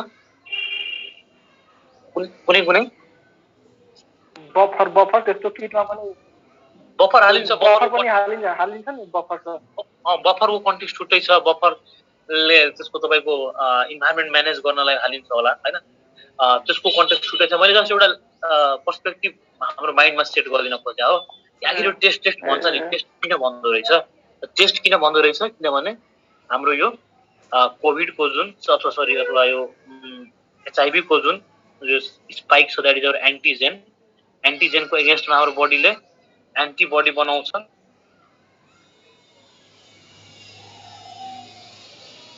अनि एन्टिबडी बनाउँछ होइन। अनि यो एन्टिबडी बनाइसकेपछि यदि इन्फेक्टेड पर्सन छ भने पोजिटिभ पर्सनमा एन्टिबडी हुन्छ, त्यो एन्टिबडीले एन्टिजेनसँग रियाक्सन गर्छ अनि त्यो पोजिटिभ भयो। यदि इन्फेक्टेड पर्सनमा एन्टिबडी छैन भने अब त्यो ब्लड हाले पनि त्यो रियाक्सन गर्दैन अनि चाहिँ के भयो, नेगेटिभ भयो। त्यो कन्सेप्ट भयो। अब आजको लागि last topic that is our treatment of AIDS है। त्यसपछि हामी भोलि पढ्छौँ अरू कुरा। हेरौँ त आज खासमा हल्का कोभिडले पनि हाम्रो उल्यो ट्रिटमेन्ट अफ एड्स होइन। ट्रिटमेन्टको लागि के हुन्छ यसमा होइन, एउटा हार्ट थेरापी भन्ने छ है। यो मैले बनाएको होइन, कसैले बनाएको होइन, यो ठुलो रिसर्चरहरूले नै दिएको हो। हार्ट थेरापी, हार्ट किन भनिन्छ?